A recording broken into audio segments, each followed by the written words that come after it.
is the Big O Show. This is the Big O Show. This is the Big O Show.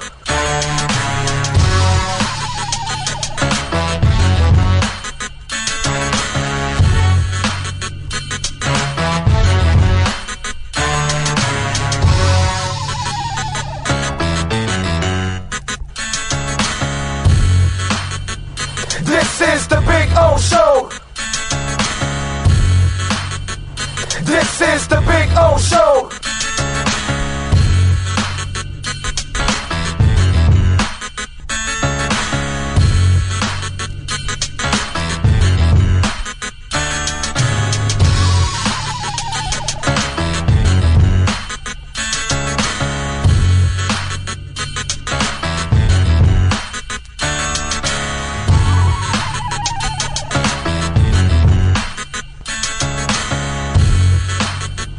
This is the Big O Show. This is the Big O Show. This is the Big O Show. Just one place sold the most Acura models in the last 16 years. Acura of Pembroke Pines. Drive the new 2024 RDX, $419 a month during our 16th anniversary sale. For over 16 years, EJDConstruction.com has provided South Florida residents quality craftsmanship, accurate project management, and exceptional service. That's why EJDConstruction.com is an A-rated member of Angie's List and the Better Business Bureau. When you're looking for the right custom home builder for additions or home remodeling, please call my friend Eric at 305-433-4843. That's 305-433-4843 for EJDConstruction.com.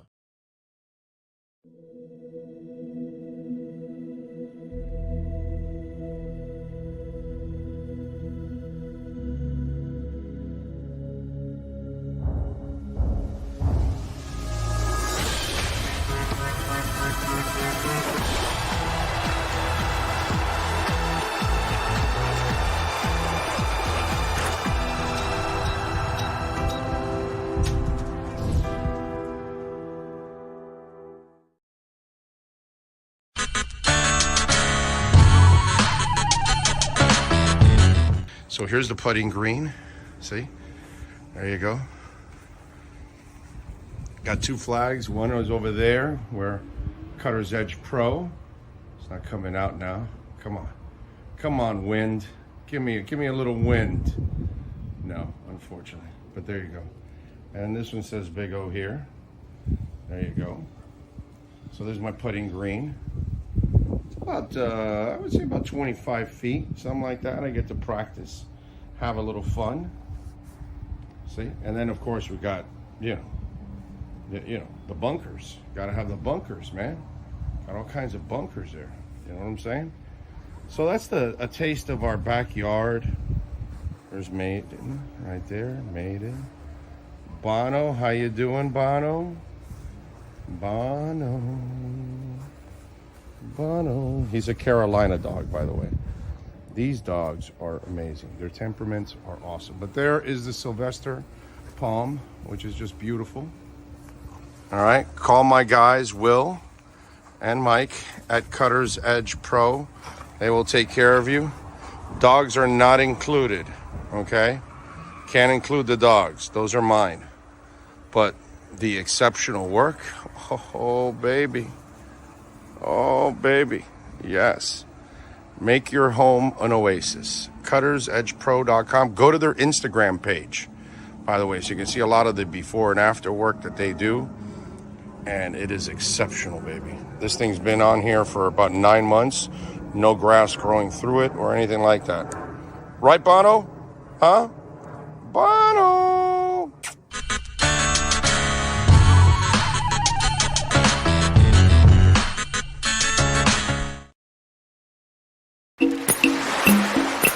Take a journey to our Caribbean paradise at Toyota of Hollywood. Get in the groove with great deals on over 2,000 Toyotas, like a Corolla, not $24,000, just $17,975. You'll be cruising and chilling with super low 2.99% financing. Feel the rhythms of the Caribbean today at Toyota of Hollywood on 441 between Hollywood Boulevard and Sheridan Street. Open till midnight.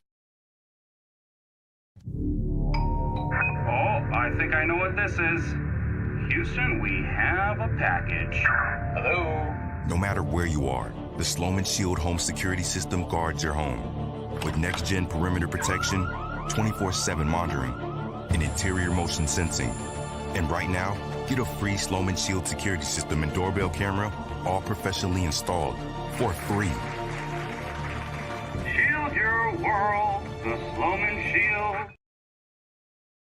When presenting an award to an employee, athlete, executive, or fantasy GM, make sure you call Orvieto's Awards and More. For 35 years, these custom award specialists have been providing plaques, trophies, custom framing, while providing state-of-the-art laser and computerized engraving, UV printing, and glass crystal etching. They do all their engraving and printing in-house for quality control. Call Charles at 305-949-8098 or visit them at orvietosawards.com. Orvieto's Awards and More, where recognition is rewarding.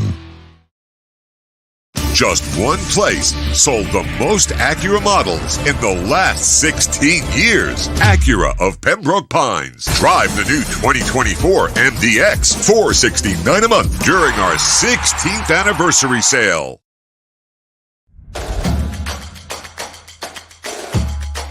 Welcome to Caneswear.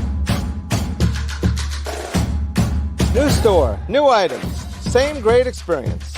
Family owned and operated since 2010, Caneswear has the latest merchandise from the Miami Hurricanes, Miami Dolphins, Florida Panthers, InterMiamiCF, and more. Come visit us at our store in Davie on University Drive, just south of 595, or online at caneswear.com. Caneswear, the spot Miami fans shop.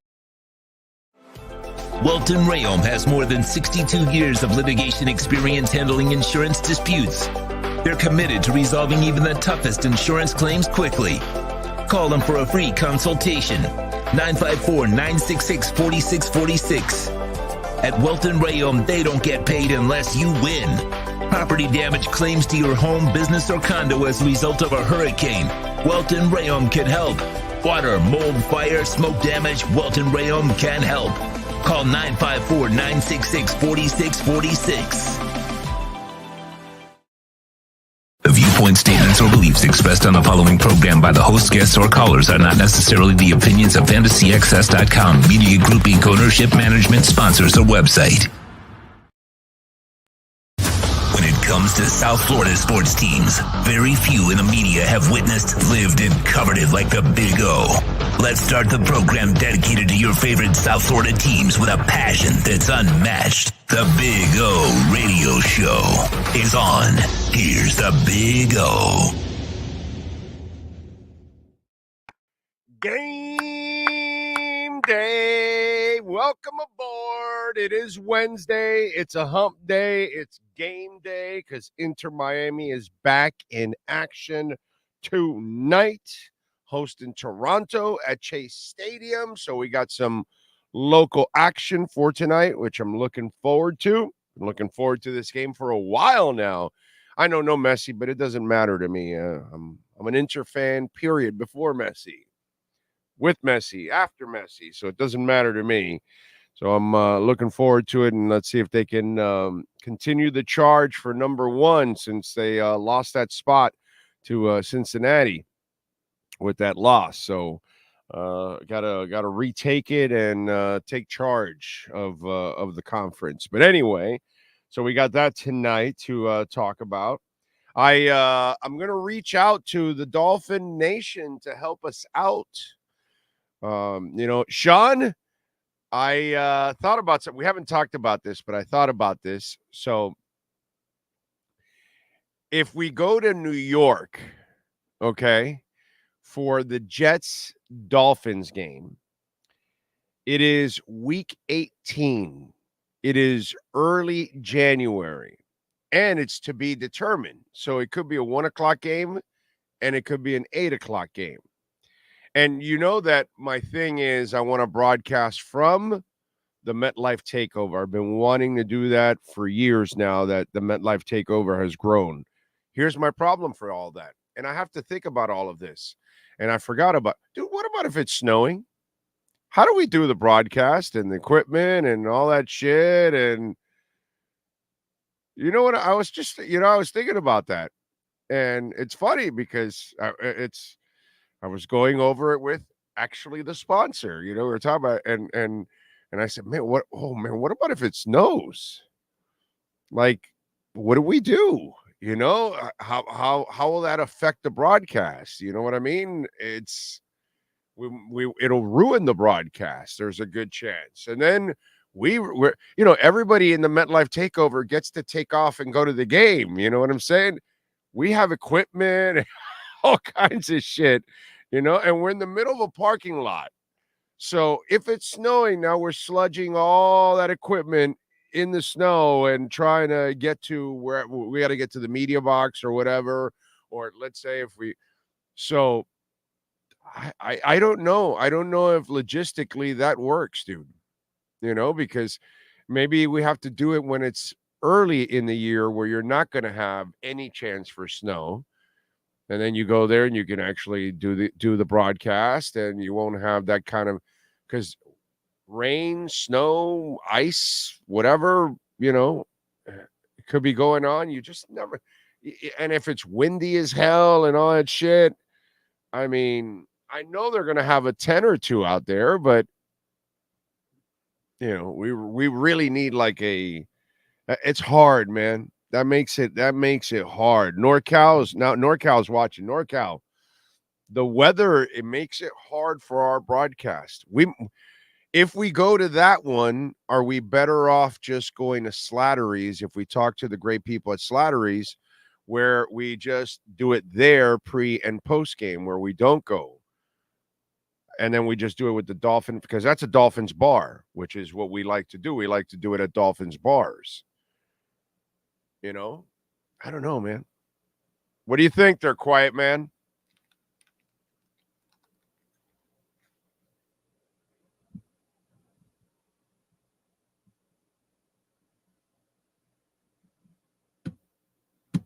Takes them forever to open up the damn mic. Well, it stayed muted because I had to reset my box here just to make sure I wasn't sounding like a Smurf. So that's kind of what I was angling toward, though, when I said that the game was on January 3rd, because we're going to be out in the weather. If it's good or bad, we're going to be out in the weather.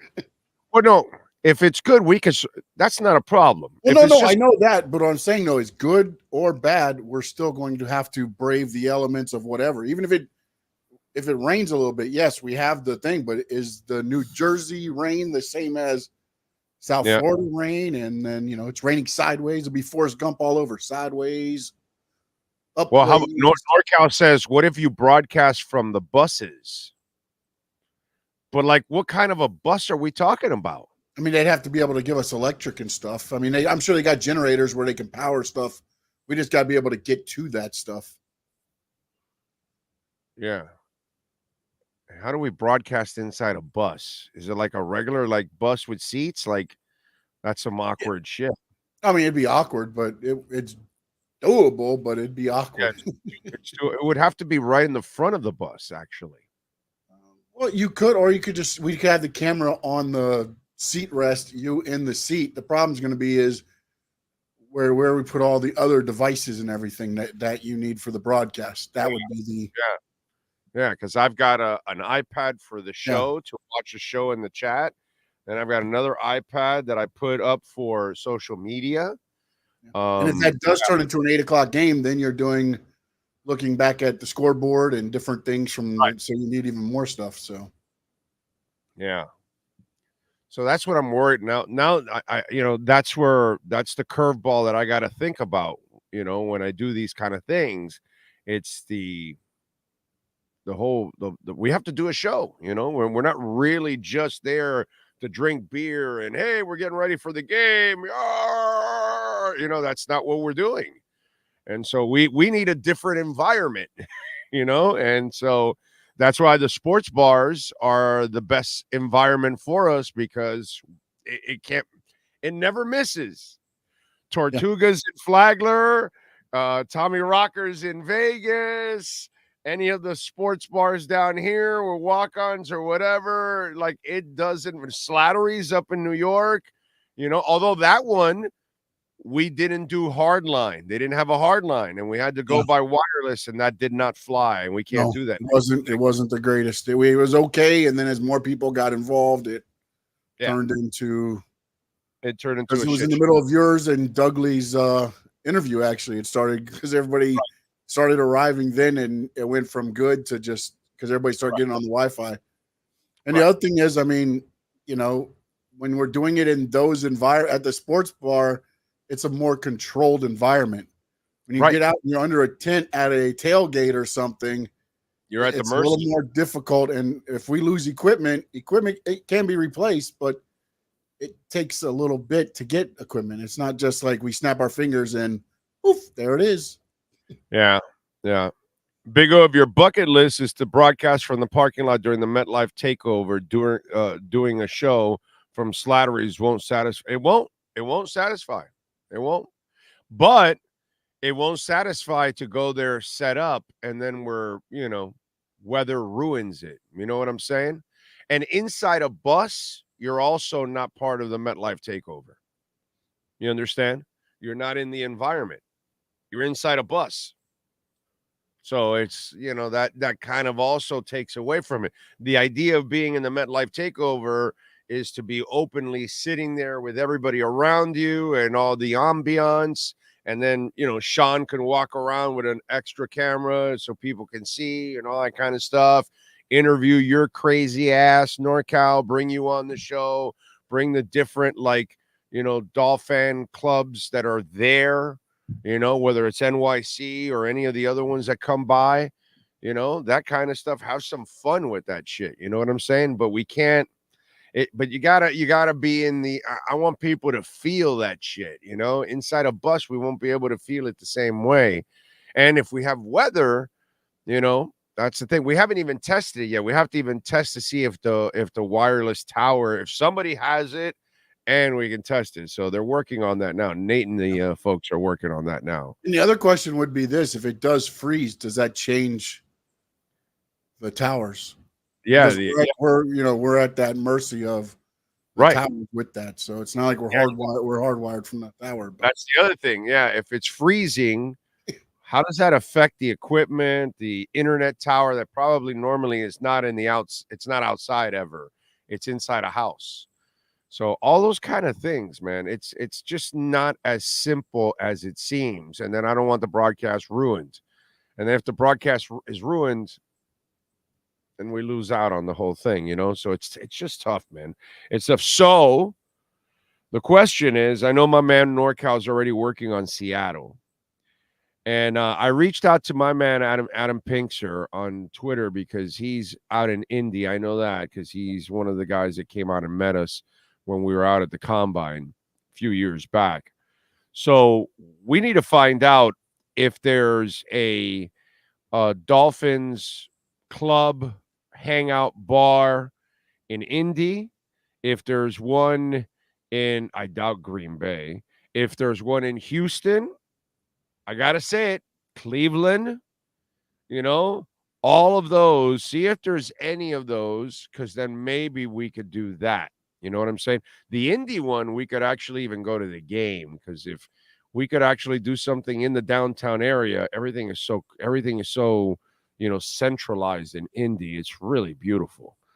Indy is such a well done downtown with everything just next to each other. It's all walking distance. It's really, really cool. The way they put it all together there. It's one thing I do like. It's an incredibly convenient downtown, put it that way. NorCal saying Cleveland has a club nearby. Then Cleveland may become one of the top dogs for it. For our other pun intended or pun intended? Oh, pun intended. Dog. That's right. Yeah. There you go. So yeah. So we need some help there for those of you that, so I don't know what we do with the New York one. Do we just do it straight up at Slattery's? That way we're there with all the Dolphin fans that are going to be there instead of at MetLife. Because I'm sure a bunch of Dolphin fans go to Slattery's because it's a freaking Dolphins bar. I love that it's a Dolphins bar in Manhattan. Yeah. I mean, But we need to make sure we get a hard wire. Yes, yeah, we'll talk to them. They're good people over there. Yeah, no, 100%. Yeah, they'll help us out. I'm sure they'll accommodate us this time and get a hard wire for us. That way we can do a good broadcast for them. Brave the elements like our players do. There's equipment, Cosa Nostra. It's not about me and Sean, dude. You're not paying attention, bro. And they got Stephen Ross writing the checks to replace the equipment. We don't. If our equipment gets damaged, it's not like Stephen Ross is going to reimburse us because we're covering the Dolphins. I mean, we're not just. Yeah. And Costa Nostra, I don't. Are you making any donations to the show? Are you visiting sponsors? What you doing, bro? What you buying shirts, hats? How you contributing to help us travel and pay for equipment and all that kind of stuff? You doing any of that? I love the people that ask. And are you giving?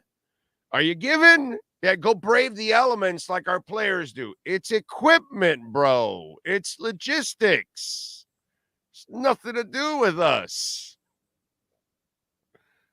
I'll go out there in a tank top. I don't care.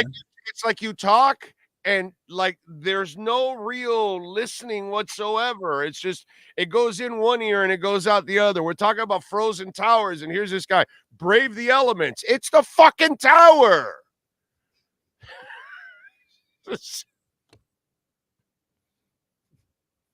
Jesus Christ, bro. I do like NorCal's idea of renting a RV. He says we got to get Big O Show a rental RV and the MetLife takeover parking pass.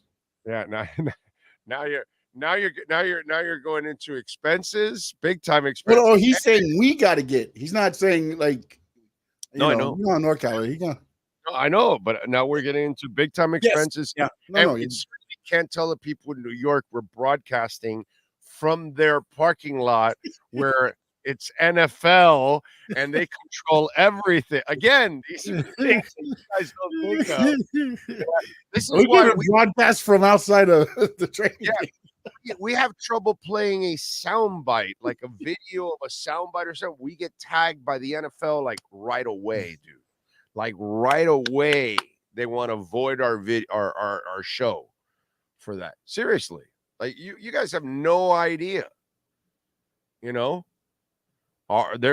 eyes are on our show, and so we're viewed a lot different. It's just it's effed up, man. We're constantly fighting that uphill battle just to keep our heads above water. So that's why we always tell you guys you are part of it. You know what I mean? But anyway, so let's see. Broadcasting from the buses, if the weather is like the Jets, suck. Exactly. You are correct. But again, the cold weather and the tower, we still don't know how the tower will react outside in freezing, because it will be freezing cold weather. And if that tower freezes, although, you know what, now I'm thinking about it, we could be next to the bus and the tower could be inside the bus, right? We could do that to kind of save. Yeah, we'd be able to run the heater and the wire from the bus to wherever we're at. I mean, that'd be the only. And you still got to have a warm bus, because if the bus is the same temperature as outside, you know what I mean? There's a lot of things that we've been thinking about, like outside the equipment gets affected, and so then that's what we have to worry about. Kyle Cockrell, let's see if Mount Gox dispersion of Bitcoin has an effect on the price. Well, I'll tell you this, 27% of it has already been distributed. And so we haven't seen a lot of selling. And Bitcoin now, with the Trump pump, it's on the rise. And we're, I think we're back to 64. We almost were at 66, right? I think we were close to that. And where are we at now? We are at 64,831. So we're almost back to 65. We were close to 66 yesterday. And so the price hasn't been affected. The ETFs have bought $1 billion of Bitcoin in the last 3 days. Just the ETFs, not everybody else that's bought Bitcoin. So if you want to wonder why we all went down to 58, now we're back up to, we went almost to 66. We're now right around 65 right now. You're now seeing why. And these ETFs, all they do is they're like Pac-Man. They're eating it up. And a lot of the people that have been in Bitcoin for a while are also purchasing. They took advantage of this dip. You're never going to see the 50s and the 60s ever again. Once we shoot to the next level, which will be the 90s, and we're about to start breaking out to go to the next level, you will never see these numbers ever again. Ever again. It'll be over. Institutional money is stacking on top of each other. So the Mt. Gox people, I think some will sell because you got to have, Kyle, it's been 10 years. So people are, some are going to be in financial situation that they've got to sell. So it's going to happen, and some people just want to take the profits. And then some, they're hardcore. They were in it early. They're like, well, we're in the middle. We're about to go for the bull run. I'll just wait, another 6 months to 9 months, and then I'll sell, and I'll make even more. These people all from Mt. Gox bought the Bitcoin at the average of $800 to $1,000.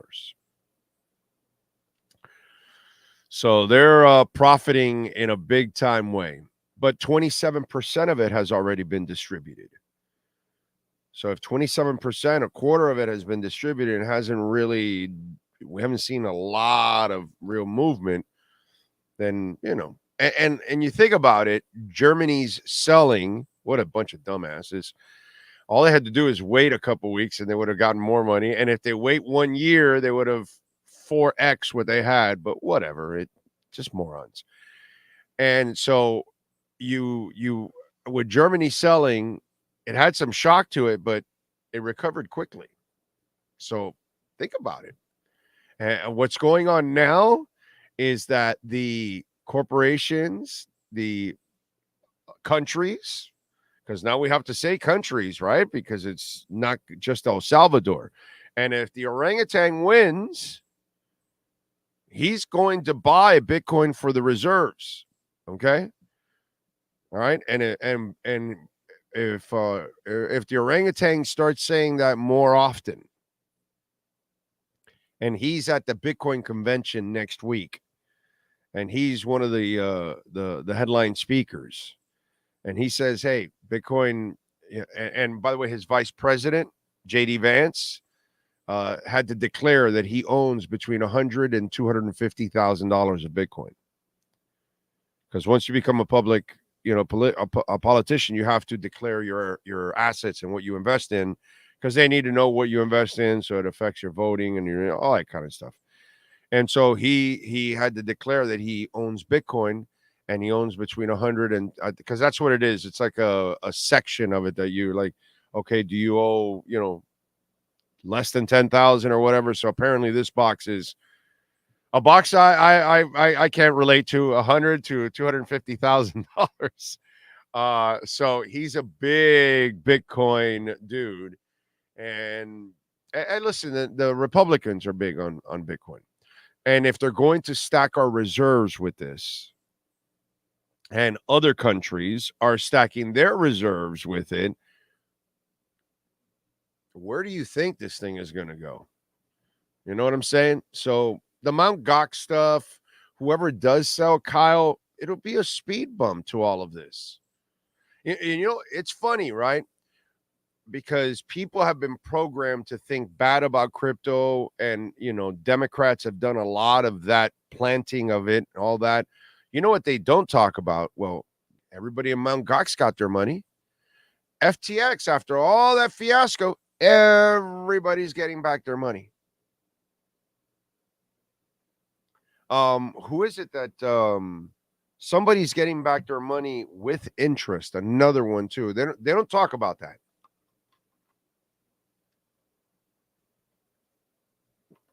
Because it all can be traced on the blockchain. See, it's interesting how, like, Elizabeth Warren, that useless piece of shit, she goes out there and she tells you, oh, crypto's evil and this and that and all that. You can trace everything on the blockchain, right? Criminals don't want to do crime with Bitcoin or on the blockchain because it's easily traced. Okay, so think about this. Again, you got to educate yourself. Democrats want to push CBDCs down your throat, digital dollar, because they can control it digitally. They can turn anything off that they don't want you to buy. They can take your money right off the bank right away. They can turn your money off. Boom, that's it. And your money's useless. Can't move it, can't get it, nothing. If they can control it, track it, and trace it, then how can Bitcoin and the blockchain be evil? How can Elizabeth Warren talk about, oh, they're doing all kinds of crimes and all that with crypto? No, they're not, asshole. They do it all with money and gold and silver and all that. The Fetterman guy or whatever, the bald guy that had all those health issues and all, he's an ass kisser of Elizabeth Warren. And he just came out like a week ago. Oh, I did not realize with all this dirty dealings going on for war and arms and all that, very little of it is done with crypto. All of it is mostly done with cash and gold. I did not know that. And he was the asshole that was preaching, just like Elizabeth Warren, like a lot of Democrats. Oh, no, crypto's bad. No, asshole, you can't control Bitcoin. That's why you think it's bad. That's why you want to tell Americans that it's bad. Because you can't control it. But CBDCs you can control. But then you tell people that it's evil and it's dirty, yet it's the safest way and the most protected way to protect your money and catch criminals. Criminals would rather deal in money and in gold. They'd rather deal with shell company, and you never find out where the money's coming from. Can't do that on the blockchain. It's an open source. Once you study this, you'll learn. Once you learn really about Bitcoin, and then you actually learn about what's really going on with our money, you will go, oh my God, how stupid have I been? Because that's what I did 4.5 years ago. Wow, oh my God, what a dumb mofo I have been. These people are screwing us. So that's our problem, Kyle. Education. There's no education. You got plenty of it, but the average person does not. And then if you listen to people like Elizabeth Warren because you're a part of one stupid party or the other, red or blue, donkey or elephant, you buy the BS and the lies. So the last thing a criminal wants to do is business on the blockchain because it can all be traced. But anyway, whatever, man. It is what it is. Maybe we could try a trial run during the FCW 24 in the East 22 parking lot. Then we storm the gates and get Big O into the game for free. Just trying to fill your bucket list, though. Big O going live during the snow has a nice one to it. It is. It's nice, but we got to make. We're not. We're not rich, bro. We don't have the kind of equipment that we got pretty simple equipment, and I do worry about that. So lots of green in the market. You should see some of these Trump coins. They are going. Yeah, I know. I just don't deal with meme coins, but yeah, I know that that meme coins are pumping. So yeah. Biggest pump I saw was 450% in November. Yeah, it happens. Banks are a complete waste of time, penalties and problems. Yes, they are. Yes, they are. Yes, they are. Everyone, this is your last chance to grab Caspa before it makes its next leg up. If you can't buy due to no access to an exchange, you can swap for Caspa in your Tangem wallet. Yep. Does let me see if Exodus has it too. By the way, we're almost getting to 65. We're at 64,905 right now.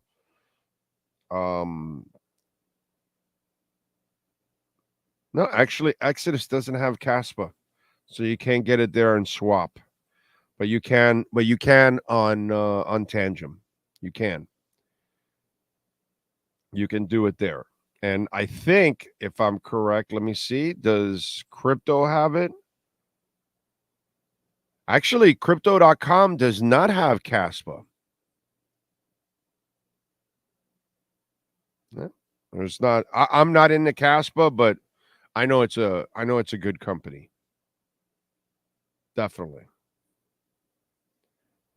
Good investment. And by the way, as for the market, XRP is up 6.5% to 62 cents. Polygon up about 4%. ICP is up about 5%.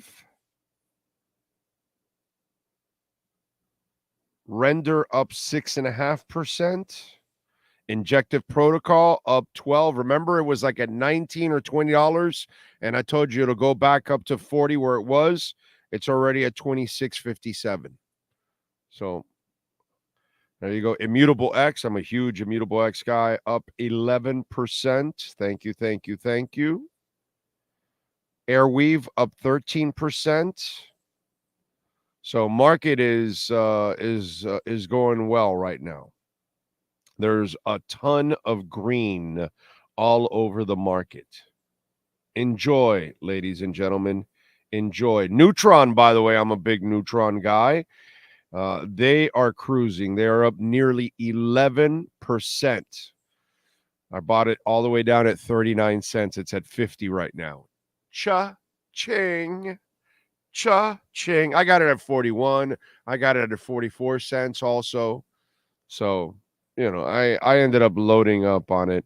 Kryptonite, by the way, is up 7% also on the day. So things are looking good. As for the market, the Dow is up almost 159 points.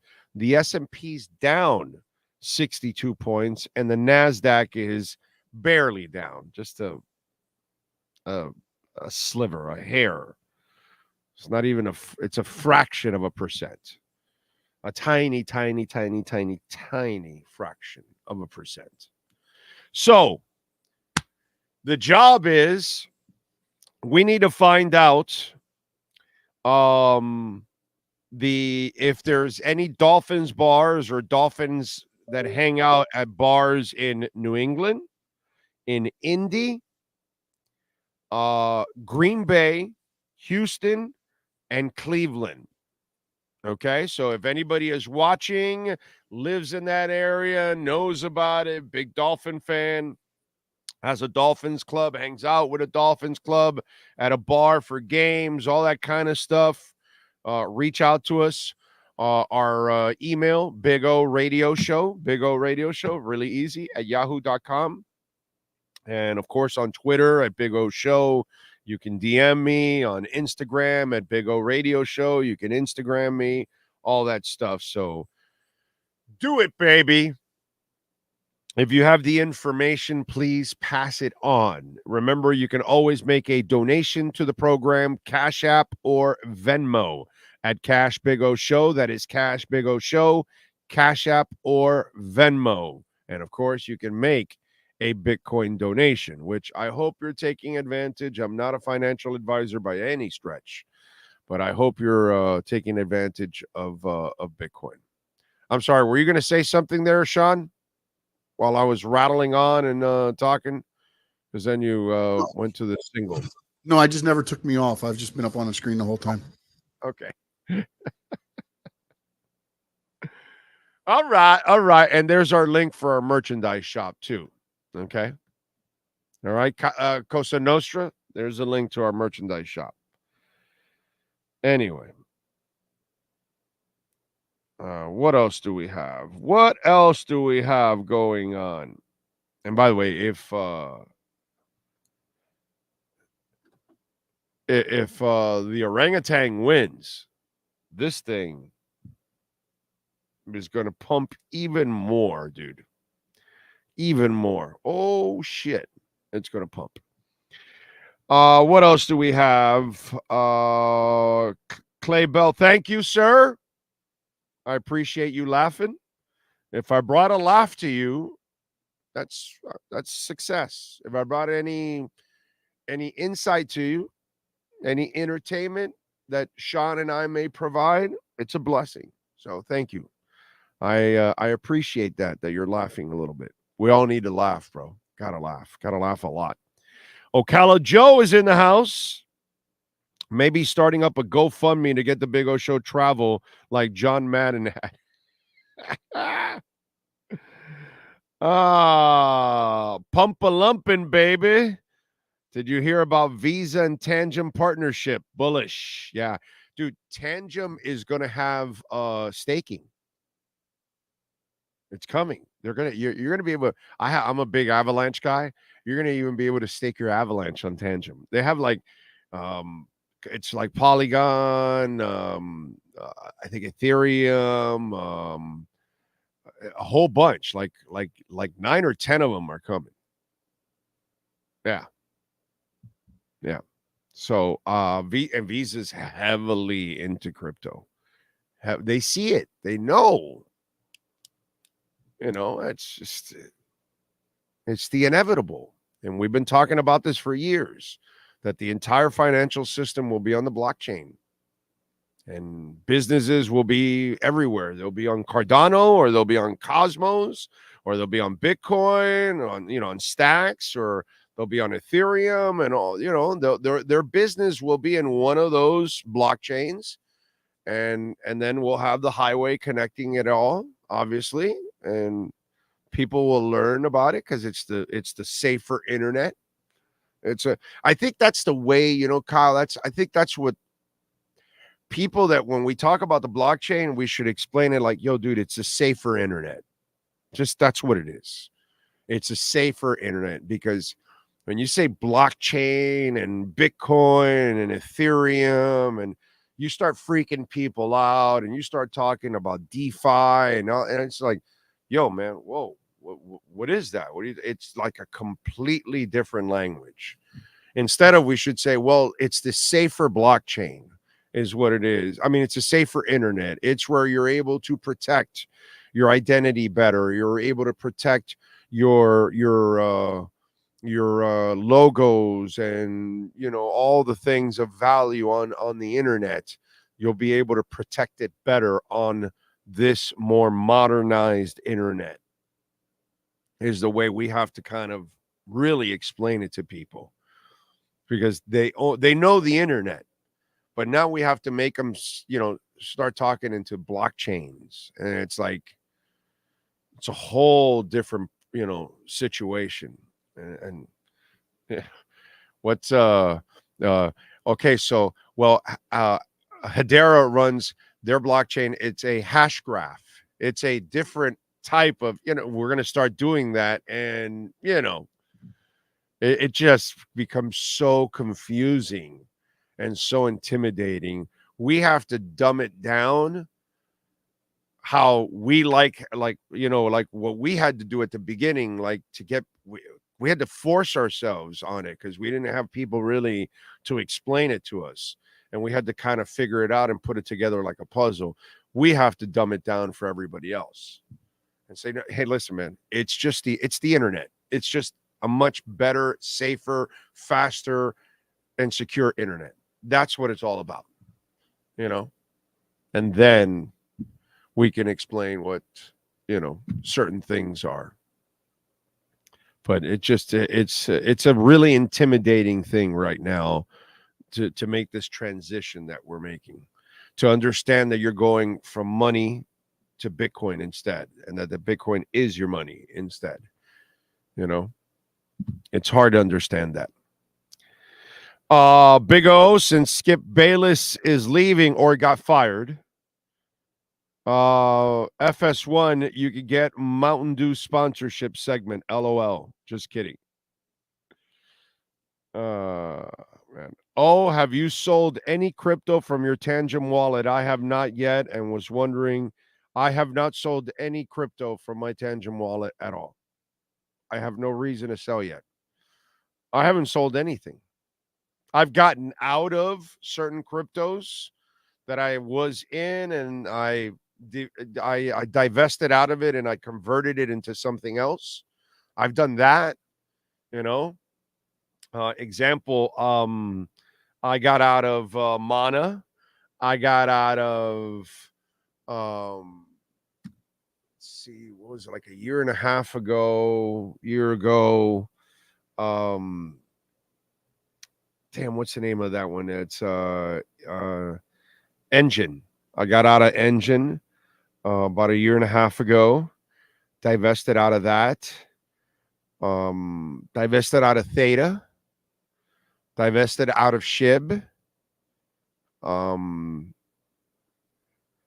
There's a couple of them that I've divested out of. My SHIB was all profits, because I had already made profits from the first SHIB run 3.5 years ago, 3 years ago, whatever it was, when it went 15x.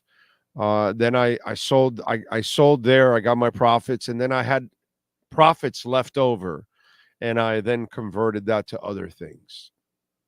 So I've divested out of stuff into other things, but I have not sold anything. I've never sold any of my Bitcoin. I've never sold any of my Ethereum. I've never sold any of my Cosmos, my Polygon, my VeChain, my Cardano. I've never sold any of that. I've only accumulated. That's all I've ever done. So I'm waiting patiently. That's it. That's what I do. Caspa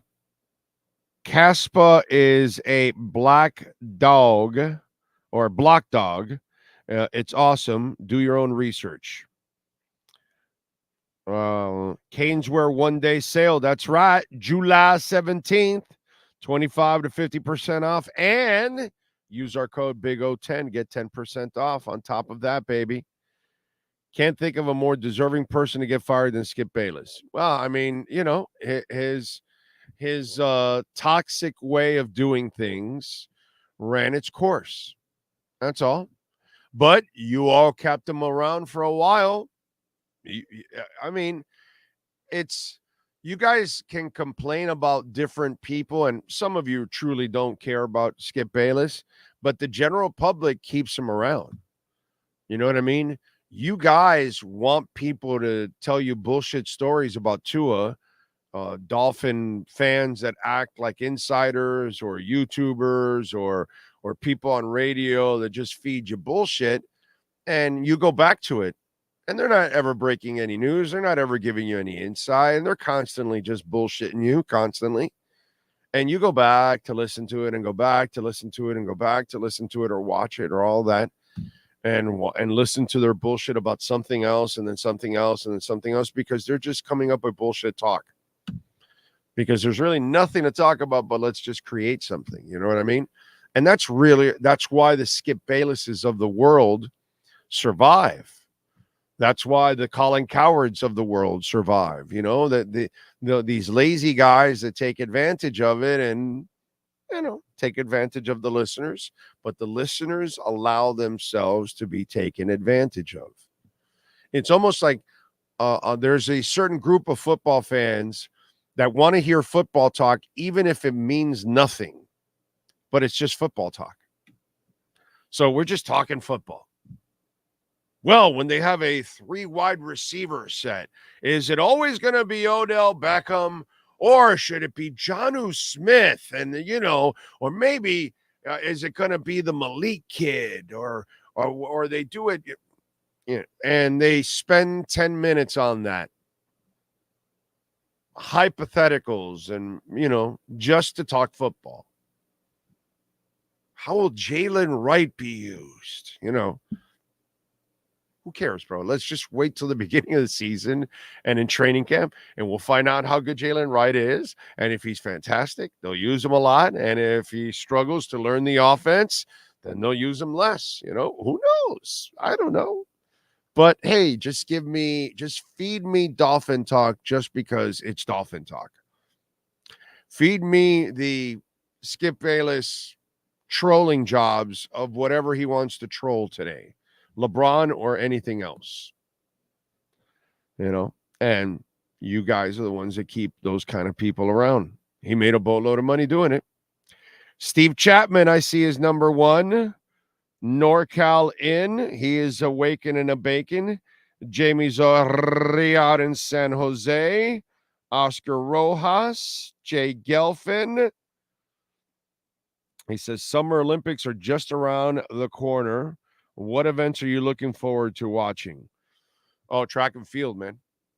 I watch track and field anyway, religiously, all throughout the year, the different meets and all that kind of stuff. I told my wife, we got to go to one of those. We got to go to a meet somewhere. I don't care where it's at. If it's here in the States or it's in Jamaica or somewhere in the, Caribbean or in South America, and the top sprinters go there and go, I love watching the 100, 200, 400, the relays, the hurdles.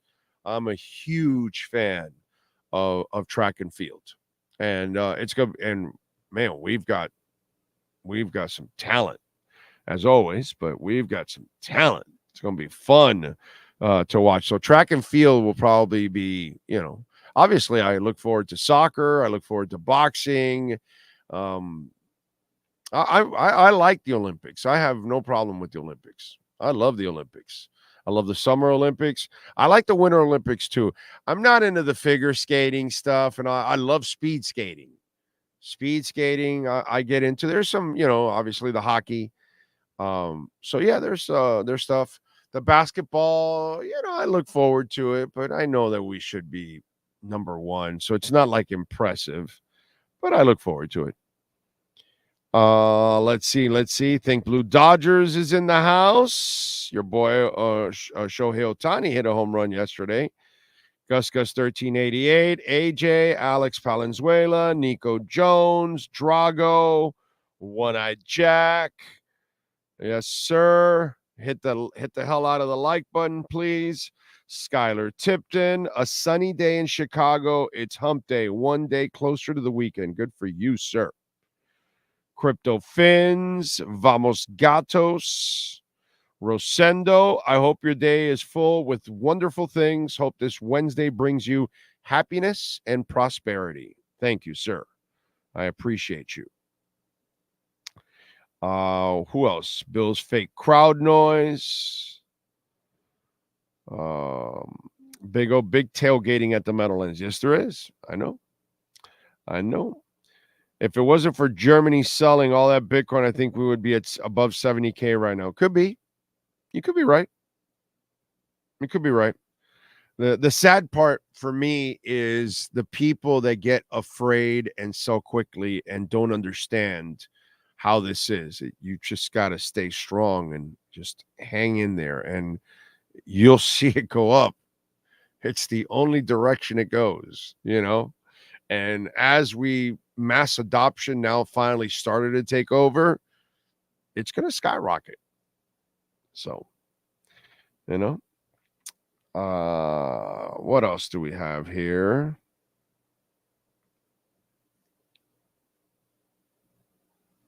Frankie Fresco is in the house. Joe 305.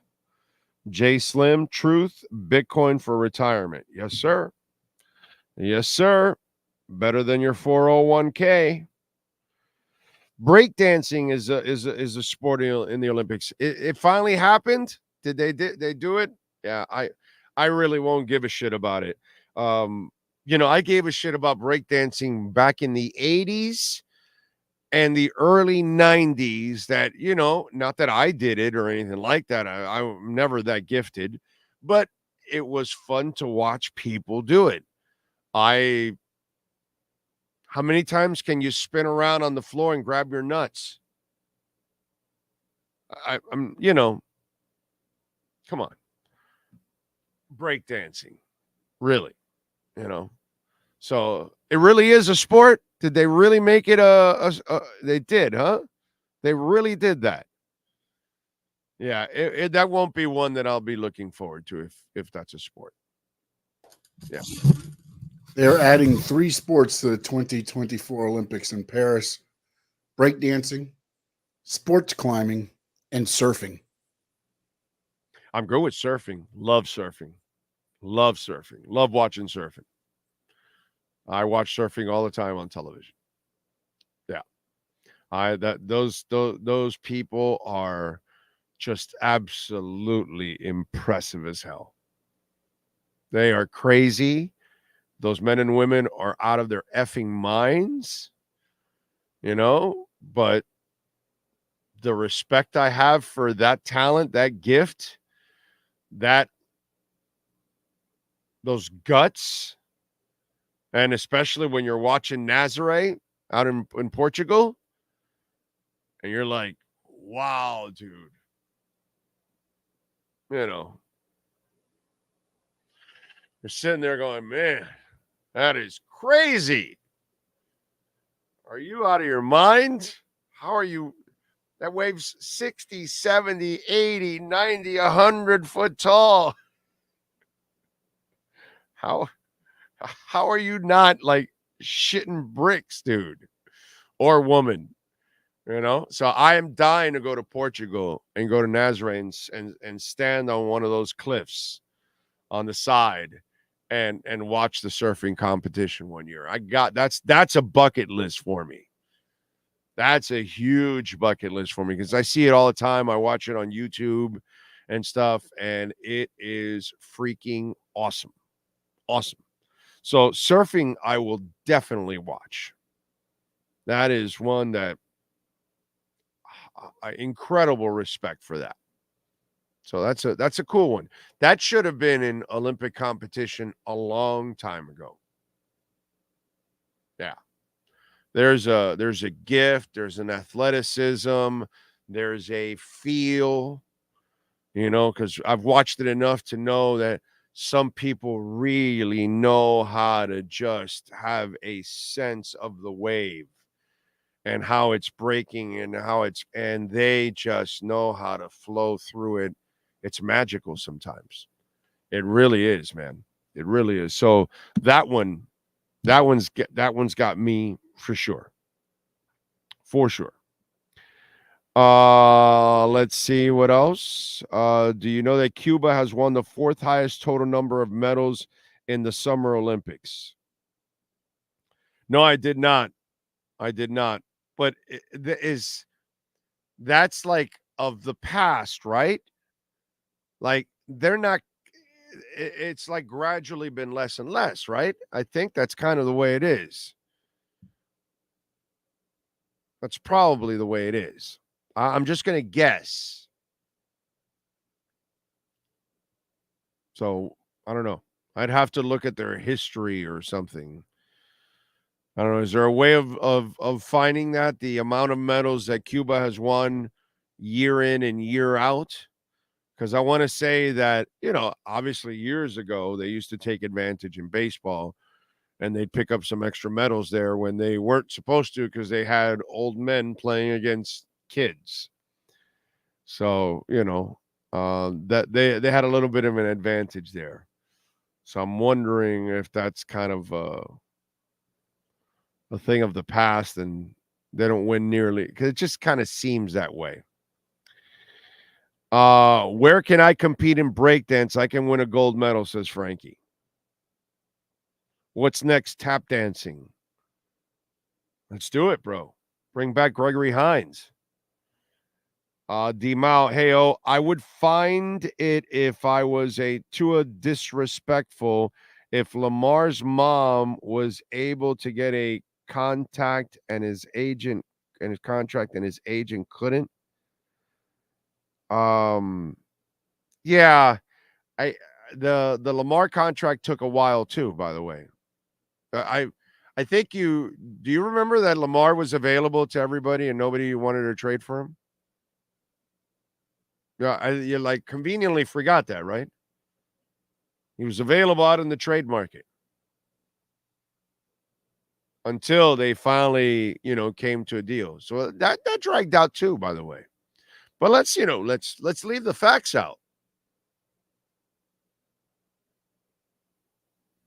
I think they told them to find a deal or something, right? I think that was kind of something that was in the news or something like that. Find a trade or something, right? Swimming is awesome. Yes, I love swimming too. Yes, I like I'm big into the Summer Olympics.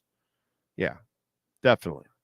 I like the Olympics overall, even in some of the winter sports.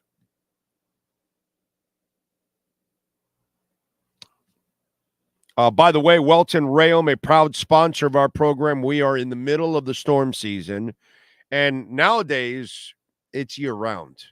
It's not just about hurricanes, as you all know. Look what's happening to our friends in Nashville right now. I mean, prayers to our friends in Nashville. For Christ's sake, man, that is some scary stuff as these dams break and bust, and that's because it's not a hurricane, it's just a big rain shower. Because as you all know, I'm not breaking any news here. Things have changed. The atmosphere has changed. The climate has changed. Now we get showers like we've never gotten before. And all of a sudden you will get 3, 4, 5, 6, 7 inches of rain and you will get instant flooding. And it could happen to any of us. And when that happens and you've got property damage, don't call the insurance company. You call Welton Rayom first. Remember, here in Florida, Ron DeSantis gave all the advantages to the insurance companies, none to you. So the way you have an advantage is by having the right lawyers, and have lawyers that have their own adjusters. That's what Welton Rayom does. They send their adjusters, they do the work, and then they call the insurance company on your behalf, and they're already prepared with all the information and everything. They can challenge everything because they do this for a living. We don't. We don't know all the rules and all the laws. And wait till you now need you need to sue somebody. You're going to find out a really, really bad lesson because of the way Ron DeSantis changed the rules and put us, the consumer, at a disadvantage. He obviously gave all the advantages to the insurance company. So if you're dealing with bankruptcy, which a lot of people right now are dealing with bankruptcy, their credit cards are just overdrawn, they don't have enough in their accounts. So you used up their savings. Some people have gone into their 401ks. It is really sad. It is happening all over the country because it is hard to keep up with this economy. So if you're dealing with bankruptcy, homeowner property damage, condo damage, somebody's pipe broke and the water damage went into your home and all that, call Welton Rayom. Jeff Welt, Daniel Rayom. They will help you. I promise you. Car accidents. Call them 954-966-4646. Business owner claims, commercial litigation, personal injury, criminal defense. 954-966-4646 for Welt and Rayom. All right. Beach volleyball. Yeah, I'm good with volleyball. I loves me some volleyball. Let's see. Cigar smoking for a gold medal. I like it. We should have weed smoking. That way NorCal can get in on it. NorCal is probably a gold medal toker. Longest toke, longest ash, biggest bong hit. largest amount of smoke released. I mean, all of these things, I think NorCal could excel in a lot of this. Burpees and smoking at the same time, right? What do you think, Sean? Burpee smoke competition for NorCal. He's in, right? He's in. Gold medal. That's all.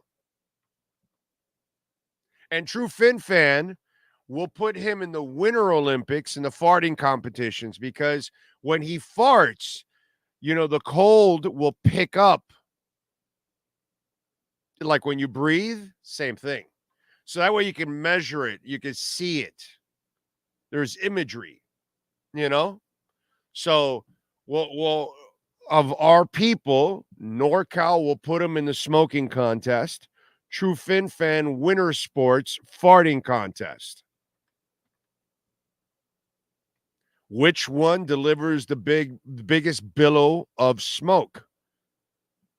This is fart smoke, and then the other one is weed smoke. That's it. Frankie Fresco can be in the vent climbing competition. Since Colombians are really good at climbing air vents, we should have Frankie in the air vent competition. So we've got it. NorCal, smoke competition. True Fin Fan, Winter Sport farting competition. Frankie Fresco, AC vent competition. And Frankie would be a powerhouse. And Frankie would be a powerhouse. Word has it, he was the first guy through the vent. So we've got Olympians that are part of this show. How about that? You guys didn't know that shit. Olympians. And True Fin Fan and NorCal and Frankie, they're all going to be having gold. They'll be on the top of the podium. Guaranteed, bro. Guaranteed. I got to tell you. Before you know it, arm wrestling will be part of a sport. Yeah, Olympic sport. I wouldn't be surprised. Did you see Jalen Phillips working out? Yes, I saw the yes. I saw it. Good for him, man. Good for him. He's young. Now's the time to have that Achilles surgery. You don't want that when you're 30, because then it's a lot harder. But when you're in your early 20s, you still have some, you still got a lot of spring, and your body can recover a little faster. This is probably the better time in his life to have it. It's not great to have it for a defensive end. That's not really an injury you want, because you really don't know if it's going to affect his bend when he's got to, rush a passer and turn the corner, and does he have the same flexibility and those kind of things. But it's great to see him, come back. And hopefully he has a decent year. I just want him to stay healthy and survive the year, because it's the following year where you really get back the player that he was. If he's ever going to be the player he was, it'll be in year 2. It definitely will not be this year at all. I just want him to survive and have, a decent season. That's all. See if he can pick up 4 or 5 sacks, something like that in part-time work. You know what I'm saying? That would be phenomenal, put it that way. And if Chubb can do the same thing, and then you've got the other guys doing stuff also, then you'll be all right. But to expect either guy to be double-digit sack guy, they're probably a year away from that, from being that guy. Bring back the tug of war. Well, bring back the Battle of the Network Stars. Okay, and if you have that, then you have Lou Ferrigno anchoring your tug of war. Okay, Gator wrestling should be an Olympic sport. All right, I like it. Food eating should be in the Olympics. God, I would suck at that. I am the weird. Well, I'm not the weirdest fat guy. I think there's a lot of fat guys like me that got fat because you eat all day, not because you can sit down and eat a lot in one sit. I can't do that. I've never been that guy. I've never been that guy. You know, I had a friend of mine that I could go with him to Shula's, and he would have the 48 ouncer, and he could put his name on the wall, and he did. I couldn't have that 48-ounce steak in 3 different visits to Shula Steakhouse. Not because it's not delicious. It's just, no, dude, I just, no, I'm not eating that much. That's freaking insanity. And I love a great steak, but I can't eat a 40-ounce steak, bro. Are you out of your mind? That's no. I don't have that skill. And isn't it amazing how all the great food eaters are all skinny? None of them are big fat guys. None. Kobayashi or Chestnut or any of these famous eaters, they're all skinny dudes. They're never fat guys. You would think automatically it's got to be a fat guy that will out eat everybody because we're fat. We must eat a lot. And I'm sure there's some fat guys that can eat a lot, but it's always the skinny dude kicking everybody's ass. It's always the skinny dude that can expand his stomach like, I don't know, like some kind of reptile. Seen those snakes? They like eat shit up, and it's like a big old ball that's in the middle of its body, and it's just like cruising around, and just digest it slowly but surely. That's what these skinny food eating guys are. How the hell do they do that? Yes, sir. They did put the fat guys in for drinking now because they do the lemonade chugging contest. That's where you see all the fat guys winning. Oh, really? Okay. Yeah. So I think his name's Badlands is the nickname, but he won the 4th of July thing. He's a big guy. Okay, but explain to me why fat guys can't win the eating contests. Because they eat at sittings. Like it's believe it or not, there's a skill to like the eating part of it. Like I think fat guys enjoy eating. That's the problem. Skinny guys just devour. Trust me. I know that we enjoy eating. That please. It's a train. There's a training mechanism that you do. Like it's odd, but I mean, when I did the wing eating thing, they tried out for the team and everything, and I came in like 6th, and they were taking 4. But there was a girl that ate 6 wings in a minute and 10 seconds. She was like 110 pounds. Right. And there was a guy that was just eating the bones. I mean, he was just eating bones and everything. Like, but it's what you said. It's what you said, because I've been with you. You can eat, but it's a sitting. It's not speed. Yeah. When you get into the speed, that's where the issue becomes, because you're trying to eat so many in whatever it is, 2 minutes, and then it becomes more of a technique on how you remove. For instance, the chicken is how you remove it from the bone, how you chew it, how you swallow. There's some that don't even chew the meat; they'll just basically swallow instead of chewing, so that they get it down quicker. It's just they're like a snake. Odd. Yeah, it's disgusting to watch. It really is, as you said. It's just I mean, dipping your hot dog in dipping water. it in water. Yeah. Get the hell out of here, bro. Are you good? No, that's like eating a Dairy Queen hot dog. No, I'm not doing that. I'm not doing that. Devin says, Big O, I'd still put Phillips on injured reserve to start the season. I could see the pup list. Yeah, that makes sense, dude. That makes sense. You're with me on this. Like, I'm not in any hurry to see Phillips and Chubb back. Like, yo, guys, take your time, bro. Just get healthy. I don't have huge expectations for either guy. I just want them to contribute and to stay healthy. They went and got 2 pass rushers, and then they drafted 2 more. So, they loaded up on that in that area. They got a whole bunch of guys, and that way the 2 guys don't have to like, oh my God, we got to rush back and carry everything. So everybody else is going to have to do their part also, and they're going to have to help out in that department. So I'm just hoping that it's either Chop or Kamara, but I'm hoping one of the 2 is better than what you expected from a rookie, because it's tough for rookies. Jason Taylor wasn't anything special as a rookie. He was all right. He was bad against the run, and he was all right as a pass rusher.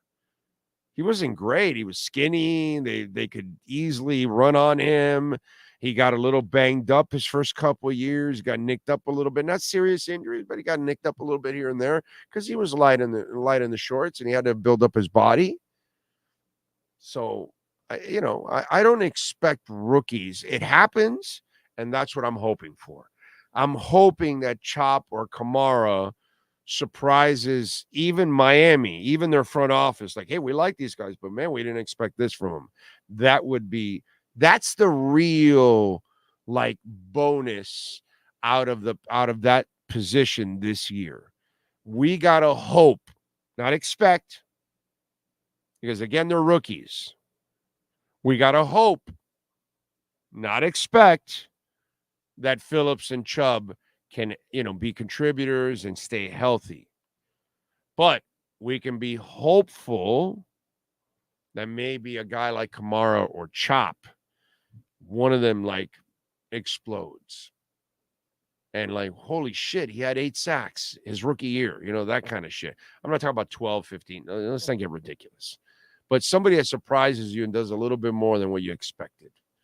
And you're like, wow, man, this is a little better than, And then if the other guy, Kamara or Chop, can add 4, and then if, a Shaq Barrett can add 5 or 6, and then if a Calais Campbell can add another 5 or 6, and then if you could get a 4 or 5 out of Phillips and Chubb each, and then you start getting in that neighborhood, and you start like, okay, then you get a few extra blitzes from some linebackers, some corners, and all that, and you start to mix it up, and you start at least having some decent numbers. Okay? That's what you got to hope for. But I'm not going to sit here and expect, Chubb or Phillips to be who they were. That's not fair. And I'm not going to expect Chop or Kamara to be stars right away. That's not fair either. And for Kamara, shit, he's what, a 5th rounder, right? I mean, even less for him. Even though I like him a lot, actually. That's the way I would look at that defensive end spot. Big O, Lebitch will not retire until he plays with both his sons, Bronny and Bryce.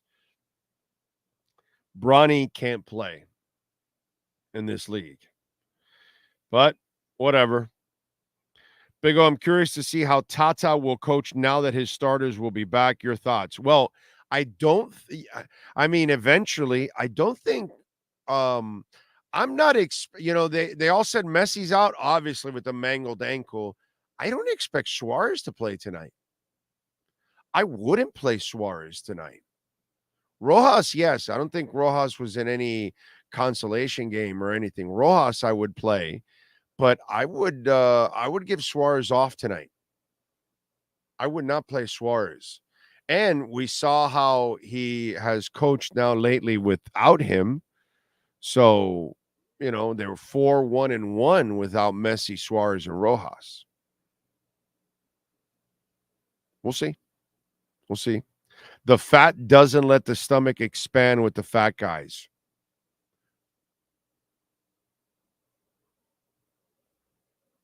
I like that, Fernando. I don't know shit about medicine, But that kind of makes sense because fat does build up around your body, inside, around your organs, all that. Yeah.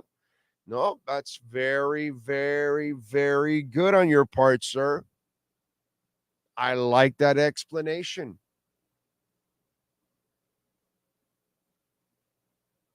I like it a lot. Okay. All right. That makes sense, dude. Let's see. Bronny is simply not good. Yeah, no, he's not. He's not. They gave him a 4-year contract for a guy. He should be in the G League. And at the moment, he doesn't even look close to being an NBA player. Let's see. Big O, this is not a bitch story, and I get you're a Tua guy, but did you see the ESPN NFL executive coaches and scouts rating the top 10 quarterbacks, and Tua was not on there? Did not see it. Don't really care, bro. None of it means anything for me. You know. So I don't really give a shit about other people's opinions overall.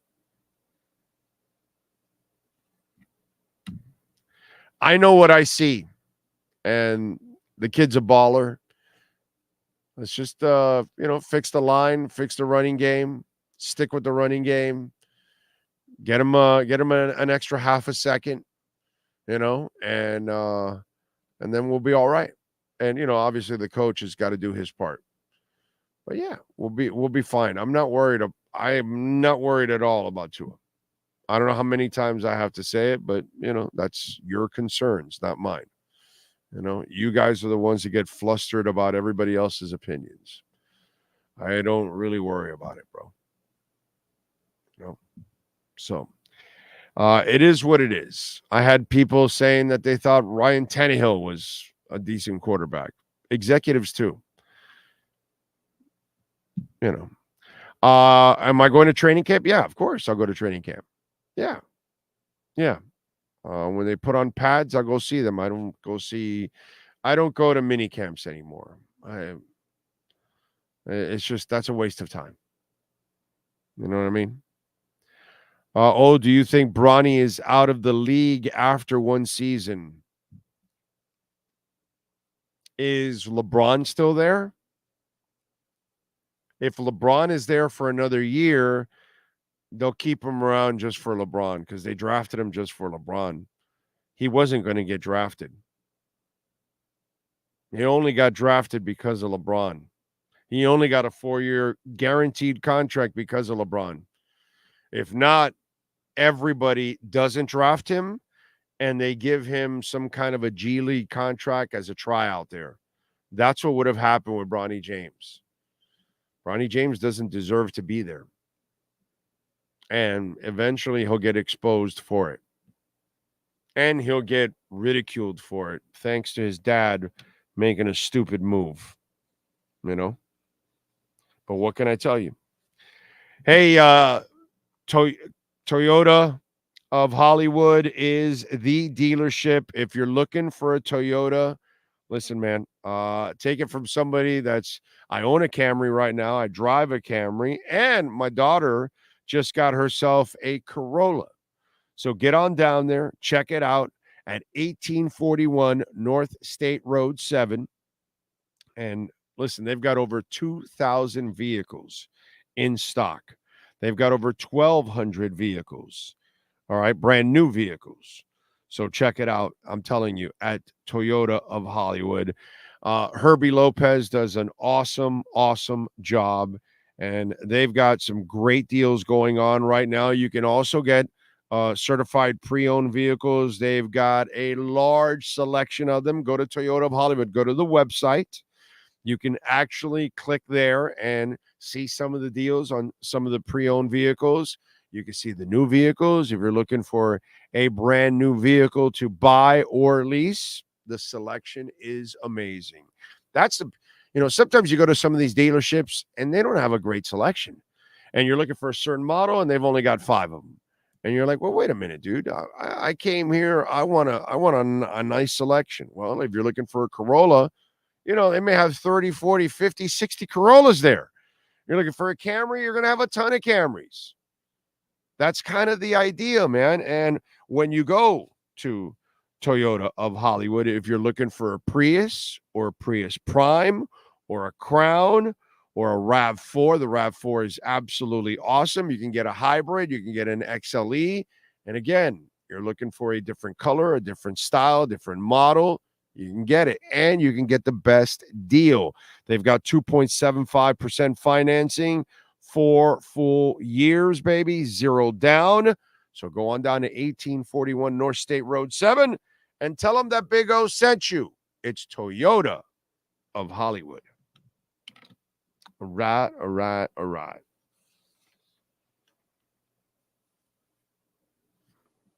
Singer Ingrid Andress. She of the national anthem fame from the what's it called, the home run contest 2 nights ago. We played it for you, right? Do you have it there at all? Do you have like a little sum of it? A little No, we got dinged for using the audio. Really? Yeah, the last 15 seconds, not the whole thing. The last 15 seconds, a show copyrighted. So I had to clean it up yesterday. Is that ridiculous? You see what I'm saying, folks? We didn't even play. Did we play the video of it? Yeah, I did, but the audio got hit too. It's everything. They own, supposedly somehow the show owns, I don't know, maybe they must have recorded it live or something. I don't know. All right. They want to own that shit. They can own that shit. If that's what they want. Okay. And listen, I am not going to be very sympathetic here to Ingrid, to be quite honest, because that's exactly what I am. I am brutally honest about myself or anybody else out there. I do feel bad for her because clearly she has an alcohol issue, apparently. So she obviously had a terrible performance in the home run derby. She said, "I'm not going to bullshit you all. I was drunk last night. I'm checking myself into a rehab facility today to get help I need. That was not me last night. I apologize to MLB, all the fans, and this country I love so much for that rendition. I'll let you all know how rehab is. I hear it's super fun." Okay, so first of all, you're making light of something that's really serious in alcoholism. And you're not really taking it serious, to be quite honest. Right? I'm going to check myself in. I hear alcohol. I hear, rehab is super fun. That's a serious problem. Now, Ingrid Andress, here's where I'm going to the fork in the road. Okay? Bless you. You obviously have an alcohol issue. I hope you get the help you need. I don't believe that was the reason why you sucked. I think you sucked because you sucked. Period. Jim Morrison lived a life of being drunk, stoned, high, and sung all the time. And so did Janis Joplin, and so have many others. Okay, so being drunk, I don't think you were slurring words. I think you just couldn't sing that song. That's all. And you could probably hide behind a whole bunch of music and musicians and in studio and a different style of music. But the national anthem requires a specific type of voice. So I believe you have an alcohol problem, and I feel sorry for you that you have an alcohol problem, and you should get help just like anybody else. But do I truly believe that alcohol was the reason why you sucked the other night? No, I'm sorry. No. Yeah, I'm not going with that one. Not going with that one. Okay. You were walking normal. I went and saw the video. And I've seen where Jim Morrison can barely stand up on stage.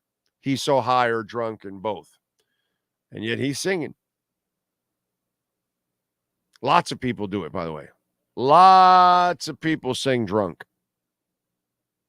And you should be able to hold some notes throughout, even if you're drunk. You weren't able to hold anything except your drink maybe that night. So, Ingris Andress, God bless you. I hope you get the help you need because you clearly have an alcohol issue. But the way you've approached everything, even your trip to rehab, just leaves me questioning your credibility all the way around. Okay? All the way to the extent that maybe you might be even going to rehab just to avoid this embarrassment, because then most people will pump the brakes. They won't criticize you nearly as much or whatever. But yeah, I'm not going in that direction. I'm going to wish you the best. You clearly have an alcohol issue. I hope you do get the help you need, even though it doesn't sound like you're really taking the serious approach to the help you need. But where I'm going to call complete bullshit is your performance 2 nights ago had nothing to do with alcohol. You sucked. Period. End of story. You sucked. Okay. Are we clear? Anyway. Within the last hour, Big O called it. What happened? What did I call? What did I call? I don't know. What was it? What's Brett talking about? Skinny dudes have a much faster. No, he must be talking about something else. At some point, he says that if it ever gets an official, you were nominated as our choice for Olympic farting. If it ever gets to be an official sport, I'm guessing that's where it goes. I was trying to figure out where. I don't see anything up past there that called. I don't know what else it was. Yeah, well, we have Olympians that, follow the show. We should mention their Olympic skills. Can we say maybe Ingrid isn't that great of a country singer to begin with instead of saying she was drunk? Yeah, dude. I mean, she has an alcohol issue. I feel terrible for her. Get help. Don't give me this bullshit. Please. I wasn't born yesterday, bro. I'm sorry. I watched Ian McCullen from Echo and the Bunnymen. They were it wasn't Echo and the Bunnymen at that time. They were broken up, and him and Will Sargent had a band called Electrofixian. Love the albums that they came out with. But anyway, that's neither here nor there. And so they were touring, and typical, they didn't come to South Florida, but they were going to Orlando. So I told my wife, we got to go, because she knows I was listening to their album Electrofixion religiously, because I'm a big Echo and the Bunnymen fan, and I like Ian's solo stuff also, Mysterio and Candleland, and he had like three albums, I think it was. I got them all, and I'm a big Echo fan and all that. So him and Will did this band, Electrofixion, Sister Pain, a bunch of songs, really, really good shit.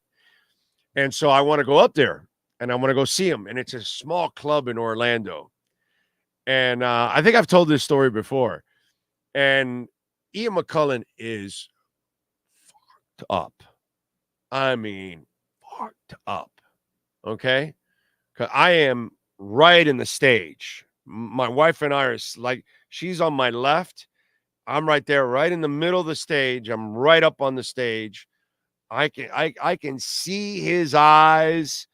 I I can nearly smell his breath almost, okay? It's a small club. I'm right there in front of his ass. And I can tell he's wasted out of his mind. And he's singing like a freaking hummingbird, bro. I mean, he sounds like normal. Like he's got a great voice. Okay, anybody that knows Echo and the Bunnymen and Ian McCullough, you know what I'm talking about. He's got a great voice. So he's doing his thing. And throughout the entire effing concert, from the start, before he even started with the first song, I had a dude next to me. Okay, his name is Ian McCullough. So he would scream, Mac! And he'd say some Echo and the Bunnymen song to play. And they would play a song and stop. And you know, sometimes he'd talk or something. And then the guy next, Mac! You know, after every song. And he did it like a couple times in between the song, as much as he could. And so at one moment towards the end of the show, I want to say about 3/4 into the show, Ian McCullough kneels down and he looks at the guy and his eyes are like just glazed. You know what I'm saying? I'm looking at him, I'm going, this guy's fucked. and he looks at the guy like this.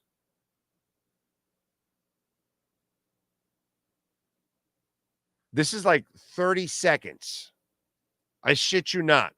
The whole place is quiet because he's like, Mac.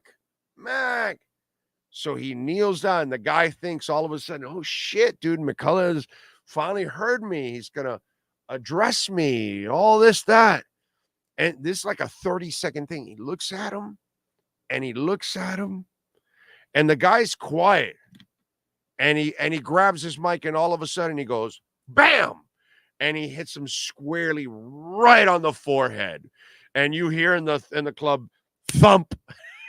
And everybody starts laughing. And he just stands up and he goes right into the next song. And that guy didn't say a peep again for the rest of the show. And by the way, Ian McCullough was drunk and stoned. He definitely was drunk. Because, you know, when you're high, you're not like stumbling, like you're not like the way he was. He was drunk. He had alcohol. Plus, he was drinking during the show, you know, and he sounded great. Again, I've been to 12, 13, 1,400 shows in my lifetime. I saw Pat Benatar pass out at the Hollywood Sportatorium. Okay? Give me a break, bro. You know, I've seen all kinds of people be effed up on stage and perform. So when she goes, you know, I was drunk, I'm like, you're full of shit also. You're so full of shit. What's your name? Ingrid. Your eyes are probably brown. So I'm sure she has an alcohol problem. She probably needs help. If that's why she's going there, okay. Now, does it have anything to do with her performance? No, it doesn't. She's full of shit. So, guarantee you that rehab is not fun. Haven't gone myself, but dude, rehab for my foot is not fun. Rehab for a sex addiction can't be fun. Rehab for drugs can't be fun. Rehab for your shoulder can't be fun. What fucking rehab is fun? The word rehab is not fun. You mangled your leg. You now have to rehab to learn to walk again. Where the hell is that fun? The word rehab is not fun. In no way, shape, or form. Doesn't matter what it is. No one looks forward to rehab. Do you think that Jalen Phillips looks forward to rehab? Do you think that Bradley Chubb looks forward to rehab? Doesn't matter what rehab it is. Think about that. All rehabs suck. So, of course, alcoholism rehab sucks. Can't be fun. I hear it's fun. You know, that's what you're saying on your way to rehab. I hear it's fun. We'll tell you about it. I know you're trying to make light. That's not what you make light of. Your whole situation, if it's really alcohol driven, it's not fun. And it's not funny. But whatever. Karaoke is based on drunk singing. There you go. Mark Anthony sings cocaine and sounds amazing. Ingrid wasn't slurring her words or struggling to even walk straight. Ingrid is keeping up the BS. Exactly. I went back to the video to see it. She's normal. Okay? She sucked. That's all. There's a DJ called Rehab. That's funny. And the way he spells it, I like that.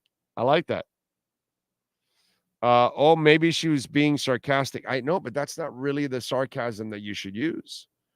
You're talking about a serious problem that you claim that was the reason why you struggled, and then you say you need to go to rehab, and then you make light of rehab. There's too much inconsistency here. You know what I'm saying? Just too much. And it's hard for me on the credibility side for me to believe her. Okay? Put it this way. I will never believe her unless she goes and does the Star Spangled Banner again and knocks it out of the park. And then I'll say, oh, okay, well, then maybe she can't handle her alcohol. You know? Because one thing I will say, there's a lot of rockers that can handle their alcohol and put up one hell of a show and sing like it's going out of style. Speaking of singing, since we're doing that, let me get some musicians in here right now. Why don't we do that? Why don't we talk about people that can actually sing instead of Ingress? And we'll do that instead. That's a nice segue from Ingress to actual singers and musicians. That's what we'll do. Let's go with Natasha Hamilton, English singer, songwriter with Atomic Kitten. And the girl group were founded by OMD frontman Andy McCluskey. How about that? Let's see who else celebrating birthdays today. Regina Bell, singer with Peabo Bryson, born in this date in 1963. Who else celebrating birthdays? Damon Harris, Otis Damon Harris, a vocalist with the Temptations. From 71 to 75. We lost him in 2013 at the age of 62. Geezer Butler, bassist for Black Sabbath, born in this state in 1949. Mike Vale, bassist from the Tommy James and the Shondells, born in this state in 1949. Ron Ashton, guitarist for Iggy Pop and the Stooges, born in this state in 1948. Mick Tucker, drummer with the English group Sweet. Ballroom Blitz, Blitz, Blitz, Ballroom Blitz, Blitz, Blitz. Little Fox on the Run, Little Willie, Willie won't go home. Although their best one is Love is Like Oxygen. Because the line, love is like oxygen, you get too much, you get too high. Not enough, and you're going to die. That is still one of the great lines in music history. Love is like oxygen. You get too much, you get too high. Not enough, and you're going to die. Love that line. So happy birthday, Mick Tucker. I know we lost you in 2002, sir. Wolfgang Fleur, 1947. He was born on this date. Electronic drummer for Kraftwerk. Yeah. Uno, dos, tres, cuatro. Let's see. Spencer Davis was born on this date in 1941, the Welsh musician, of course, from the Spencer Davis Group. Give me some lovin'. Let's see. Who else? Nope, that's it we have for musicians. Let's go with regular birthdays today on July 17th. For other famous people, we just lost them, bro. Donald Sutherland, born on this date in 1935. We just lost him, I don't know, 2 weeks ago, maybe. Luke Bryan, country singer, is 48 years old. Eric Winter, TV actor, is 48. Connor Bedard, hockey player, is 19 years old. David Hasselhoff, actor and bad singer, born on this date, he is 72. Camila Parker Bowles, she is 77 years old. The Queen. Who else celebrating birthdays today? Sarah Jones, actress, is 41. And that is it. Sean, do you have wrestlers born on this date, sir? Yes. Moho Rawley turns 38. Lacey Von Erich, the daughter of Kerry Von Erich, turns 39. Mike Knox is 46. Daphne was born on this day. Unfortunately, we lost her in 2021. And referee in WCW and NWA days, Randy Pee-wee Anderson, would have turned 65 today. We lost him in 2002. Those are your birthdays for July 17th. By the way, I am seeing here right now, 65% of Mt. Gox creditors have now been repaid. Where's the market? How come they're not selling? So that's actually a very bullish sign. We're at 60. We're over 65 now. We're at 65,158. So we went to 65.9 or 65.8, I think it was, right? Yeah, 65,850 yesterday. That's what it was. 65,850 was the peak yesterday. So let's see if we're going to 66, 67. But man, that's nice to know that a lot of the Mt. Gox people have gotten their Bitcoin and they're not selling. I mean, why would you sell unless you need the money? Hey, listen, that can happen to any of us. Okay. We all need the money. Okay. We all need the money. So I can understand that. But if you don't, why hold, man? Hold. Thing's going to go well over 100,000 by the end of the year. Anyway. All right, let's go with some music history today on July 17th. In 1968, the animated film We All Live in a Yellow Submarine, a yellow submarine, a yellow submarine, premiered in London. While the Beatles made a cameo in the flick, they did not supply their own voices for the characters. In 92, Guns N' Roses kicked off a tour with Metallica and Faith No More in Washington, D.C. In 87, on this date, the Ozzy Osbourne band started a 16-week tour of U.S. prisons. In 2011, Cheap Trick's stage collapsed during a severe thunderstorm at Canada's Ottawa Blues Fest. While the band escaped unscathed, their instruments and equipment weren't as fortunate. In 96, Smashing Pumpkins drummer Jimmy Chamberlain was fired from the band 1 week after being arrested on drug possession charges in connection with the fatal overdose of touring keyboardist Jonathan Melvin.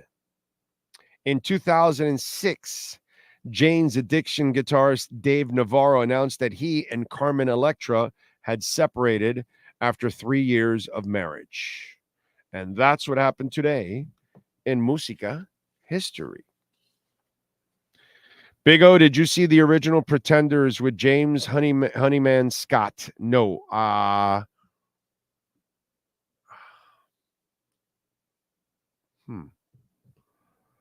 Let me see.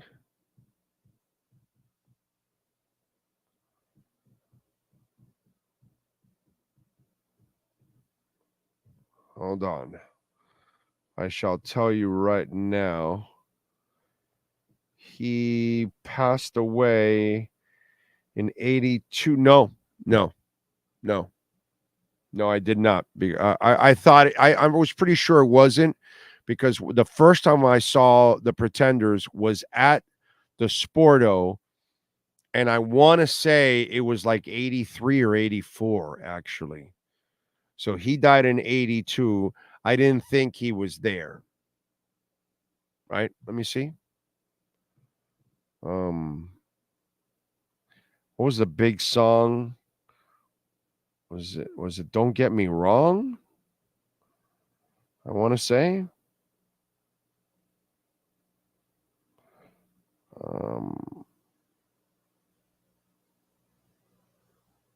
I think that was the song, I want to say. I'm just looking it up now. What year was no, it was 2007. Right? I think that was the one. So so it was a couple years after that, right? No, release 86. I'm sorry, release 86. So I saw him in 86. So I saw him a couple years after. That's what it was. That's what it was, my brother. So yeah, so Honeyman Scott was not there at that time. Okay.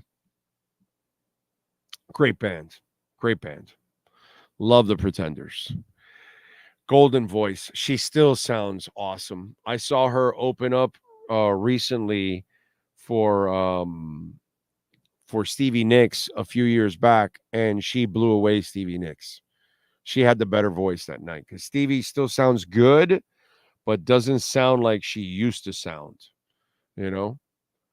Good, but not to that level. By the way, how come I can't figure out how to bring up the damn chat board on Instagram? I did it initially, and then okay, there we go. Now I'm in.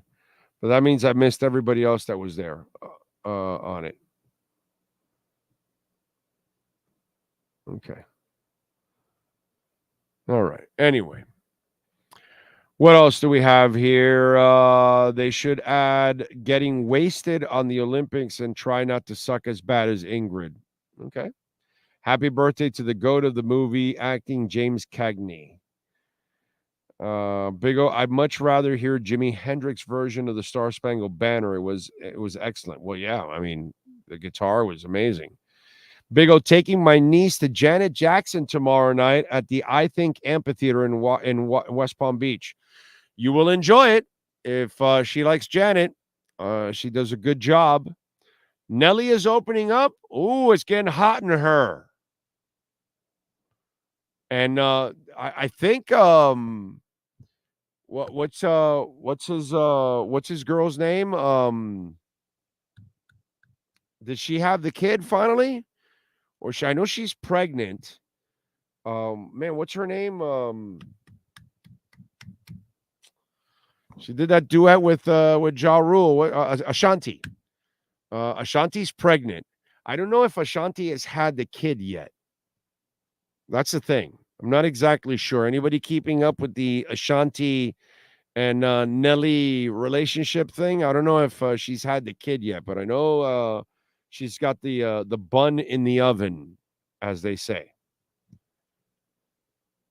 So good for them. What else?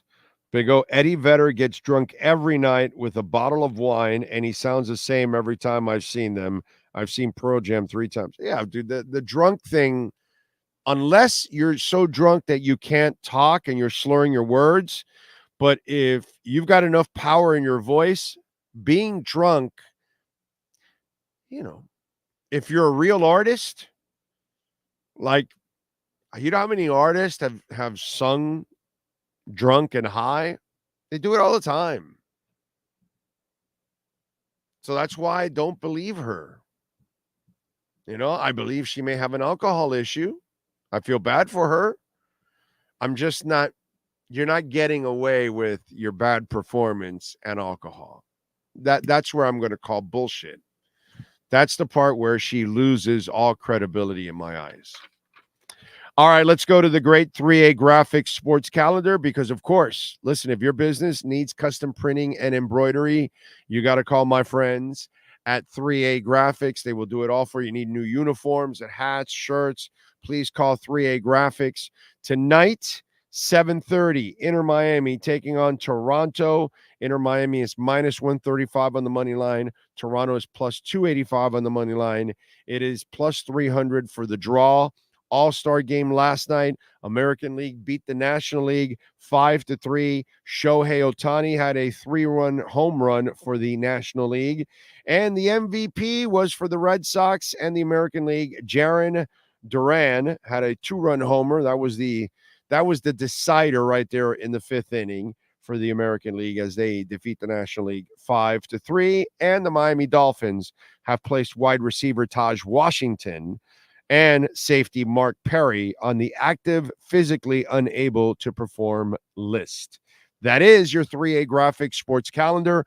Call 3A Graphics at 786-618-1443. That's 786-618-1443 for custom printing and embroidery, and they do an absolutely amazing job. Did you see Caitlin Clark is getting her own NASCAR car or cover or whatever it is? Did you see that thing, Sean?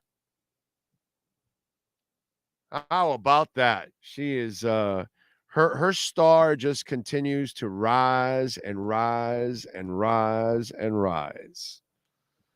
So now she gets a NASCAR vehicle to enjoy. That's pretty cool. She is in Indy, right? So here it is. It's a Caitlin Clark themed car set to debut at NASCAR's Brickyard 400 this weekend. The car is a unique collaboration between Stewart-Haas Racing and Panini America, featuring WNBA star on the hood of Josh Berry's number 4 Ford Mustang. Panini America recently released a Caitlin Clark sports card collection. The design on the hood has been described as raining threes with number 4, a theme from one of the cards of the collection. The painting scheme has Clark, a guard with the Indiana Fever, in her Iowa basketball uniform and getting ready to launch a tress. So there you go. All right. Barry's car, by the way, will be racing in the Speedway this weekend, one of the most iconic venues in motorsports. The debut of the crossover star at Indiana with an iconic racing track in Indiana will surely be the talk of all sports fans in the Hoosier state. How about that? Does he stand a chance to win at all, Sean, since you follow this? No? Okay. All right.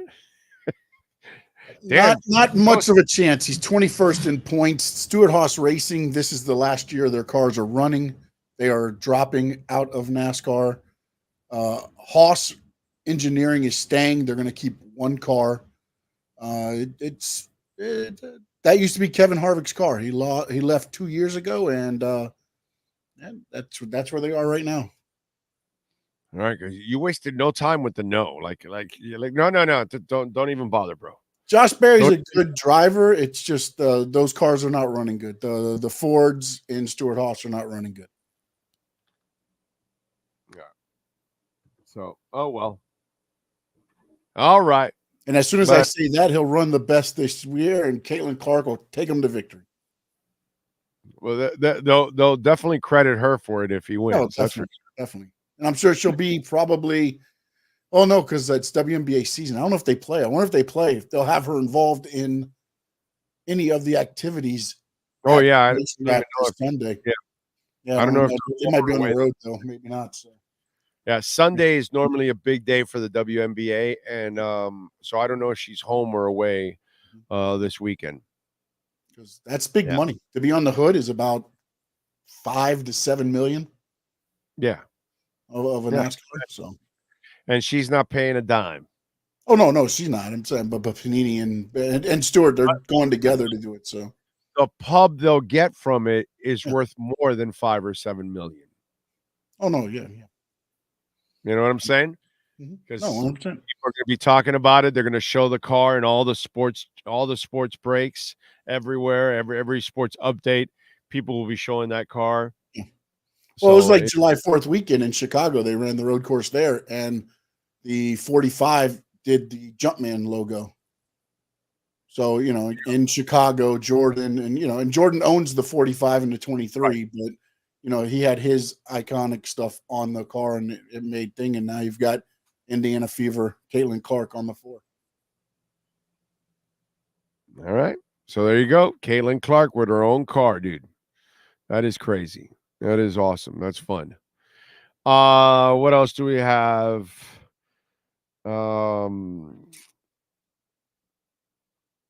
Yesterday we were talking about the UM-FIU brawl. What about UM versus South Carolina? Well, we weren't talking about it wasn't about a brawl, bro. It was about the worst thing that's happened sports-wise down in South Florida sports history because of what happened on Saturday with the craziness with the Colombian fans, a few Argentine fans, but mostly Colombian fans acting crazy there at the stadium. So what was comparable was the UM-FIU brawl. That's it. The UM South Carolina brawl, where was that at? I don't even remember that. Where was that at? When was that? Do you remember that at all, Sean? The UM South Carolina brawl? I don't even remember. Was that even here? I don't even know. I don't even remember. But it wasn't about brawls. It was about the worst thing that's happened in a sporting event in the history of South Florida sports. And the other thing I thought of was the running out of water at the UM FSU game, I don't know, 20 years ago or whatever it was, 15 years ago, that they, it was hot as hell and there was no water for the second half. Things like that is what we were talking about, like biggest, crazy shit to happen overall in South Florida sports like that. So it wasn't about a brawl. Yes. Looks like it was 87, and it was at the Orange Bowl, I'm guessing. They got the U logo on the field. I don't even remember it. It looks like the whistle blew, they sacked the quarterback, and then all of the team just started brawling. But was it worse than the UM-FIU one? I don't even remember. No, I don't think so, because they're already separated, and we're not even a minute into the battle. So, okay. So nobody's going back after everybody, and Lamar Thomas is not, on the commentary here. So I'm going to say no. Okay, I'd have to see the You're watching the video. Is that what you're doing? Yeah. It was Stubbs tackles the quarterback from South Carolina. Right, yeah, good old Jimmy Johnson there on the sideline staring. Yeah, there's a sack. All right, so then they get pushed, they roll over. Whatever. Let's see. Okay, a couple of flips. More guys come off the bench.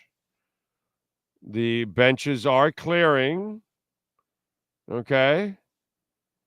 And then it's kind of getting separated. There's a sea of separation. Yeah, this is bullshit. Yeah, this is not even worth a mention, dude. It's not worth a mention, bro. There were people fighting with they were hitting people with They had what's those things when you're limping and you can't put weight on and all that? Crutches, helmets. I mean, this is nothing. That's bullshit. The biggest thing from the 87 thing is I blame Jimmy Johnson for it. Well, yeah, at the end for the Fiesta Bowl. I blame him for the fight, too. It's all his fault. Everything. The whole season. I blame him for the Fiesta Bowl. Dumbass. What a dumbass Jimmy Johnson was. Jesus Christ. What a dumbass. First class dumbass. Yeah, let's just allow Vinny Testaverde to keep throwing interceptions because that's a good idea. Anyway, so yeah, the South Carolina UM, that's nothing. That's crap. That's actually running out of water in the second half of UMFSU at the Orange Bowl, much more of a disaster than that South Carolina UM brawl. That was nothing. That's a fight that happens once a month in football somewhere. You know? What else do we have here? I wonder if other cars will be jealous of the Caitlin Clark car and try to bump it off the track. Well, it all depends. If Angel Reese is driving one of the other cars, then definitely. Yeah, because that's what they do in the WNBA. They try to kill their meal ticket. Not a very bright league, the WNBA. Yeah. Not a very bright league. You would figure that the women would be a little smarter than the men because normally women are more calm, cool, and collective than men. You know, I think they're a better breed than we are overall. We're kind of a screwed up breed ourselves. But out of all the leagues, I would figure that they would let's play the game hard, but let's not try to kill or injure the money, the golden goose. That would be like people in the MLS just tackling Messi for the hell of it and try to injure him. And you're like, yo, dude, like that's the meal ticket. What's wrong with you? No other players getting their games moved to NBA arenas. Only Caitlin Clark's games get moved to NBA arenas. Only Caitlin Clark's games have 17, 18, and 20,000. Okay? A max WNBA game is 10 to 12. Max. That's like a great audience for the WNBA live. You get a Aces versus Liberty. Okay? And you'll get 10, 12,000, and that's like a phenomenal crowd. You get a Caitlin Clark game, and it's 17, 18, 20,000 in the arena. But no, hey, let's go out of our way and try to injure the meal ticket. The one that's lifting our league to levels that no one has ever done. Let's go try and injure her. Jesus Christ. That's some stupid shit. Very, very disappointing in the ladies in that league for that. That's some real low life crap. That's like some real stupid stuff. Like no business acumen there at all. Yeah. FIU's brawl. That's a brawl. That was a little fight, whatever, a couple scuffles, a couple pushes. They separated it within a minute, bro. I don't even think it got to a minute, to be quite honest. True Fin Fan says, I will wear my big O hat on the fart podium. There we go. Thank you. Yeah, that's a strong smell. Whew. All right. Let me turn on my fan here.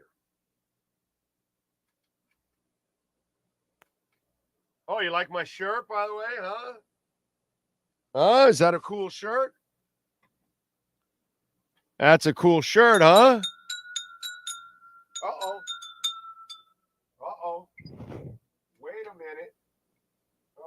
There we go. Did I do it? Okay, there we go. Damn. When you put it at 3, it goes a little crazy. So, not a good idea. The Copa America final was the biggest brawl chaos we've had. When you add on the top on the injuries, the damage that was done. Yeah, no, I would say that Saturday night is number 1, and then UMFIU is number 2, and then FSU running out of water is 3? Really? There's like no other really ugly situation we've had here in South Florida, sports-wise. I've been to most everything. I've been here when it's mostly all going on. I don't remember something really, really ugly like what happened Saturday or the FIU UM brawl. There's no.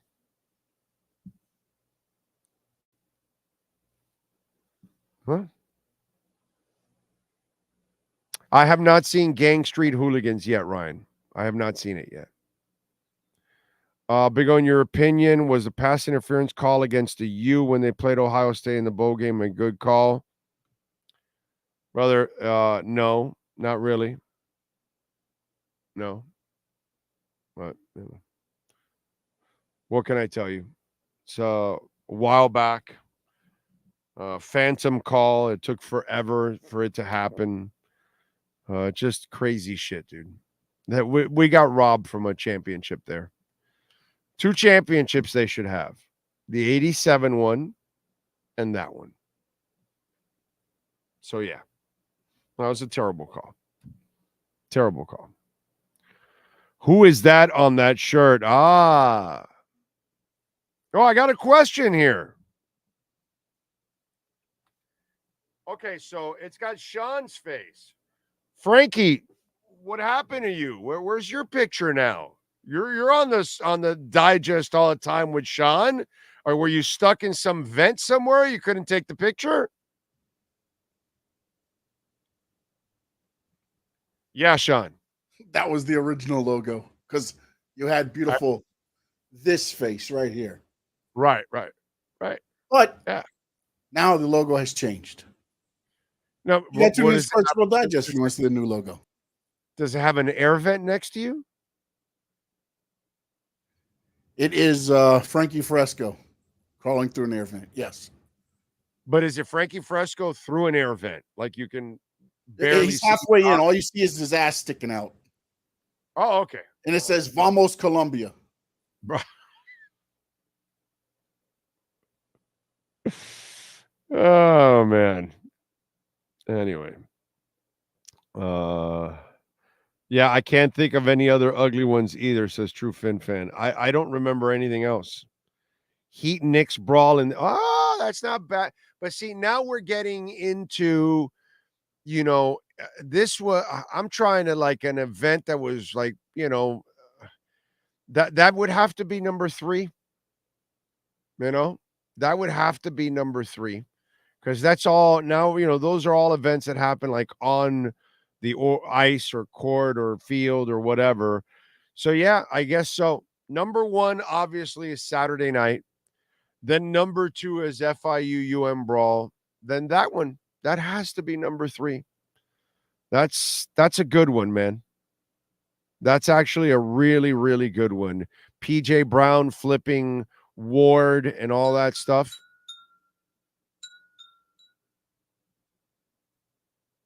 Okay. All right. Anyway. What else? Yeah, I think you nailed it. That might be the one. It's not a fan type of thing. It's all on field, but that's all we have. That's all we have right now. Yeah. I would have to go with Charlie Ward, PJ Brown, and what Van Gundy hanging on Zoe's leg and all that stuff, right? That was all that shit, right? Yeah. Yeah. That's a good one. That's definitely a good one. What else do we have?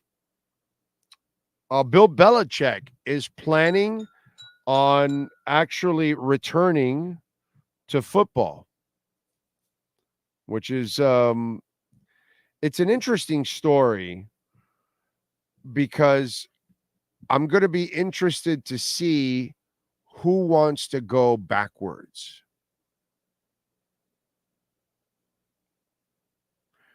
If you hire Bill Belichick, you are going backwards. You're not moving forward with the league. You're going in the other direction.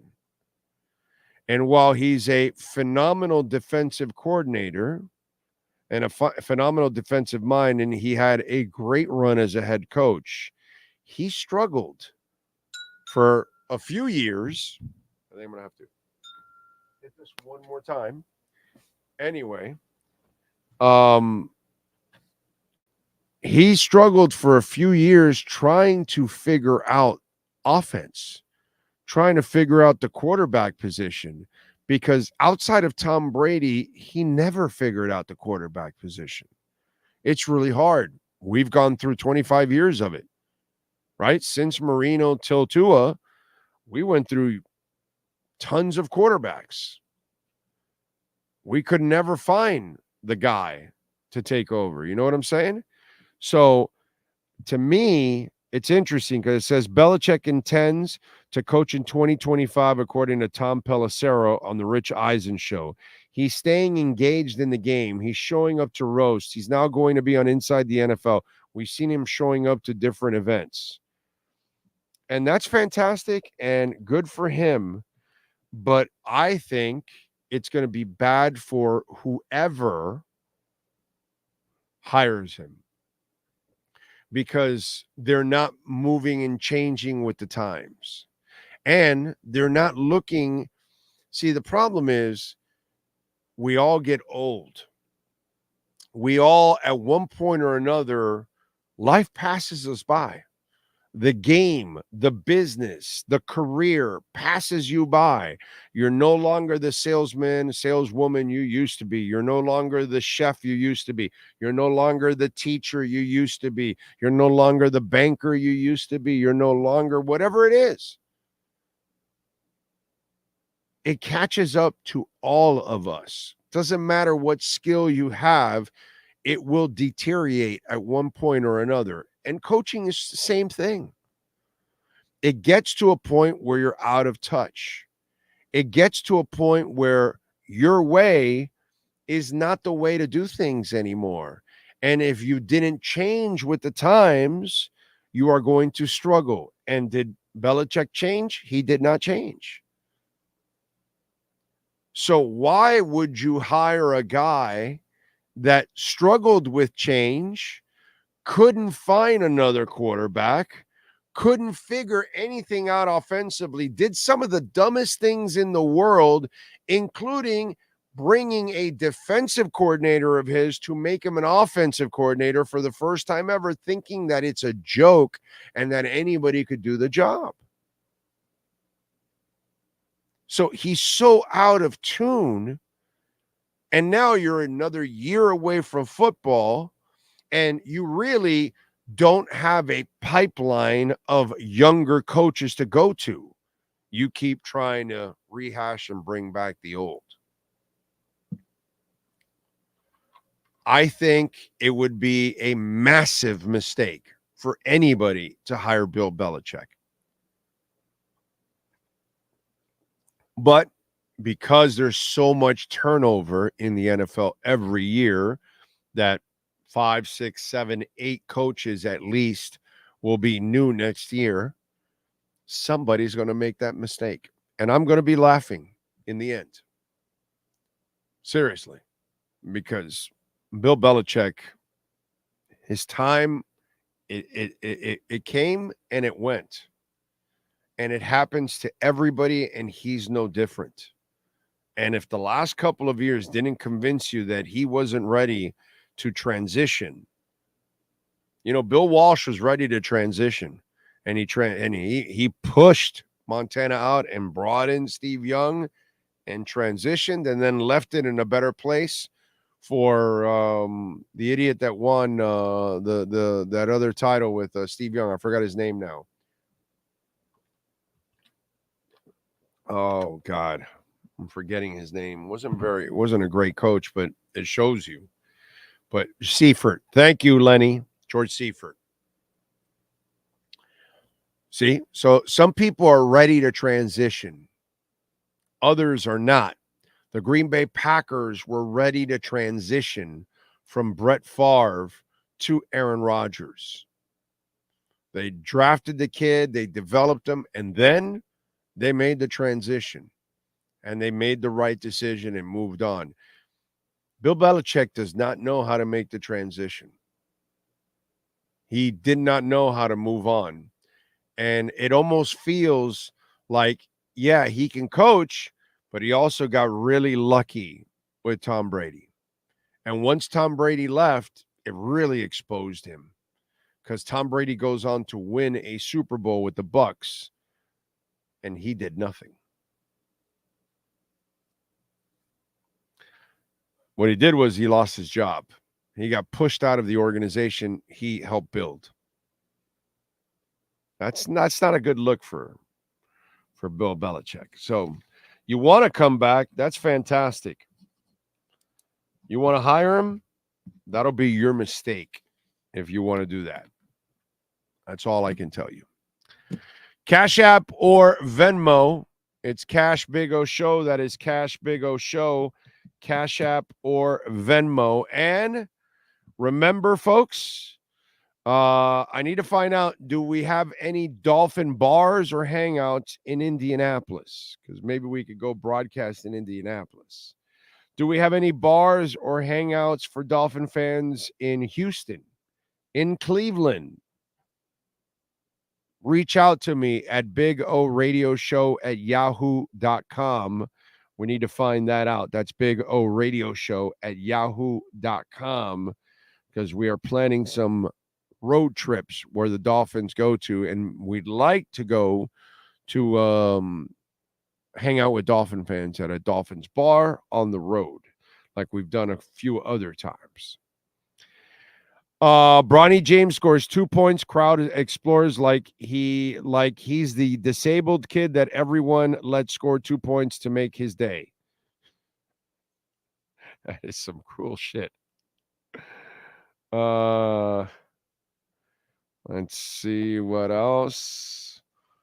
Not only that, Belichick is a Grinch of a man. He got away with it because he was in New England for so long. Going to another team, I think will rub players and coworkers the wrong way. I just think it'll be a massive, massive mistake. What is this here? Trump's gunman's parents called the cops the day of the shooting to say he was missing. Wow. Yeah. Just like all these other shootings, it's just a crazy person and incompetence on our part.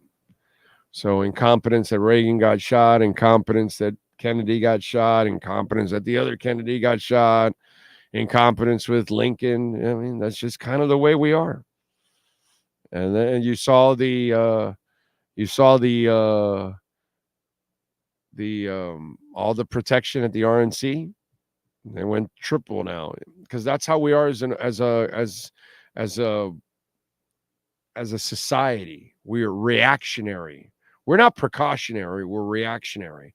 We wait till the buildings get torn down by planes. Then we take the next level and we start to protect. That's how we are. We wait till the disaster happens, and then we start to prepare for the next disaster. That's how we are, man. We've always been that way.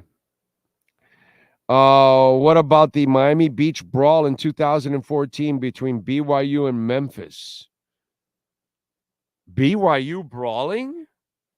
Wow, I don't even remember that. The Miami Beach brawl. I got to see the video. Like we watched the one with the Dolphins. That was not worthy of it. There was nothing. Oh, sounds like your ceiling fan is out of balance. Yes, it is. It is. You are correct. You diagnosed the problem just by listening, because you've probably seen that problem before. Yes. Let's see, what else do we have? Actually, the first 2 to 3 Super Bowls, New England was more on the defense. Yeah, you're right, actually. Especially in that first Super Bowl, that defense carried them. We are a reactive society. Yeah, we're never going to be proactive. We don't know how to do that. That's just kind of been a defect of ours for a long time, unfortunately. What can I tell you? Don't forget, folks, if your business wants to be a part of our business, there's our business line, 786-754-4664. That's 786-754-4664. We can broadcast at your place of business if you want to support maybe one of our insiders throughout the football season, those kind of things. Gets a ton of traffic, great exposure for your business. Please reach out to us on our business line. It is not a talk line. It's not a request line and none of that. So if you want to do business with our platform, we appreciate it. Helps us grow. 786-754-4664. All right. What else do we have here? No other real big news that's out there. The SAR kid, the number 2 pick, goes scoreless with 15 shots. That's he's not getting good pub today. He's not getting a lot of love today, man.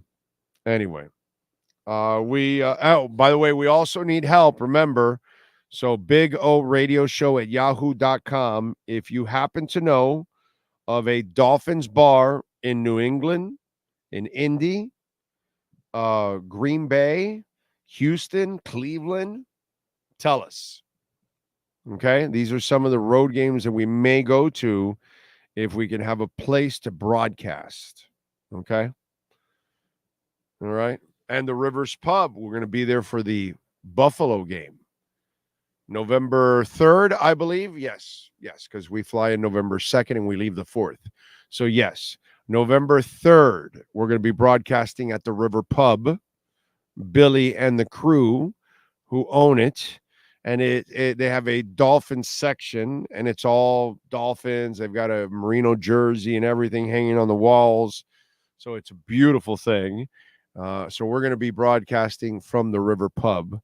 You know how it is. We want to broadcast from as many Dolphin bars around the world. We have yet to broadcast from a Dolphins bar internationally. That's the next thing. That would be really cool, by the way, to broadcast at a Dolphins bar somewhere outside of the United States for a weekend. Yeah, maybe a Friday and a Sunday, you know, like we do the Friday show there at the bar, and then we do a Sunday show, the pre and the post. Maybe we do a Monday or react and then fly out. You know, if we do it internationally, yeah, we'll do several shows at the bar, obviously. But yeah, that kind of stuff. So if you have a business that wants to be a part of our platform, please reach out to us. Just like we're going to go to the River Pub, man. Just like we've been to Tortugas at Flagler Beach. Just like we've been to Tommy Rockers in Las Vegas. These are all Dolphin bars. 786-754-4664 is the business line. We thank, of course, the great Sean Stanley, as always, getting it done. The man, the myth, the legend that is Sean Stanley. We thank all of you that tuned in. Those of you that send in a super chat, thank you. Remember, you can always send in a Cash App or Venmo at Cash Big O Show. That is Cash Big O Show. Cash App or Venmo. We always appreciate it. Thank you out there. Ocala Joe, I just saw it right now. Thank you for the Cash App, sir. Appreciate it. He says, just a little more for the Greece Foundation. Yes, sir. Got to take the wife to Greece. That is a good one. Definitely take her to Greece one day. Definitely.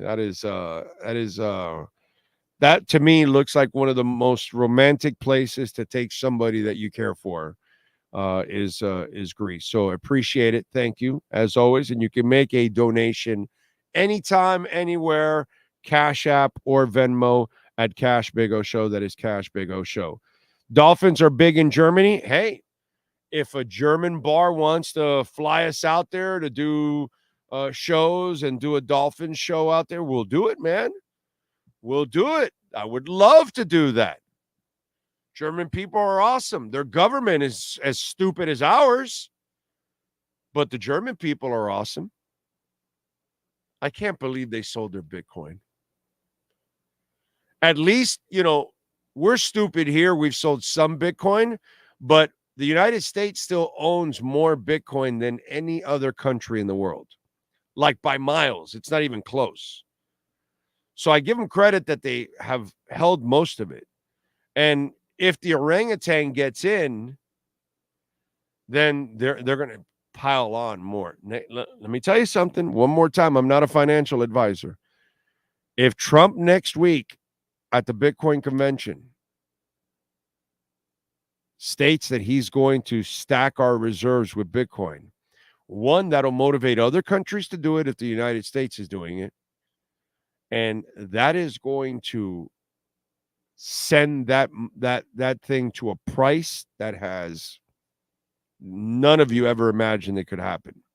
So, just saying, I warned you at 16,000, at 20, at 26, at 30, at 32, at 38, at 40, at 45, at 50. Look where we're at and where we're going, and it's not too late. So, if the orangutan gets in and he beats the deadbeat, I'm telling you, Bitcoin's going to go to levels that are just absolutely crazy. By the way, we got a little dip. It went from 65.1 or something like that now to 64.4. So we're going like this in the 64, 65 range, trying to get to 66. We'll see if we can do it.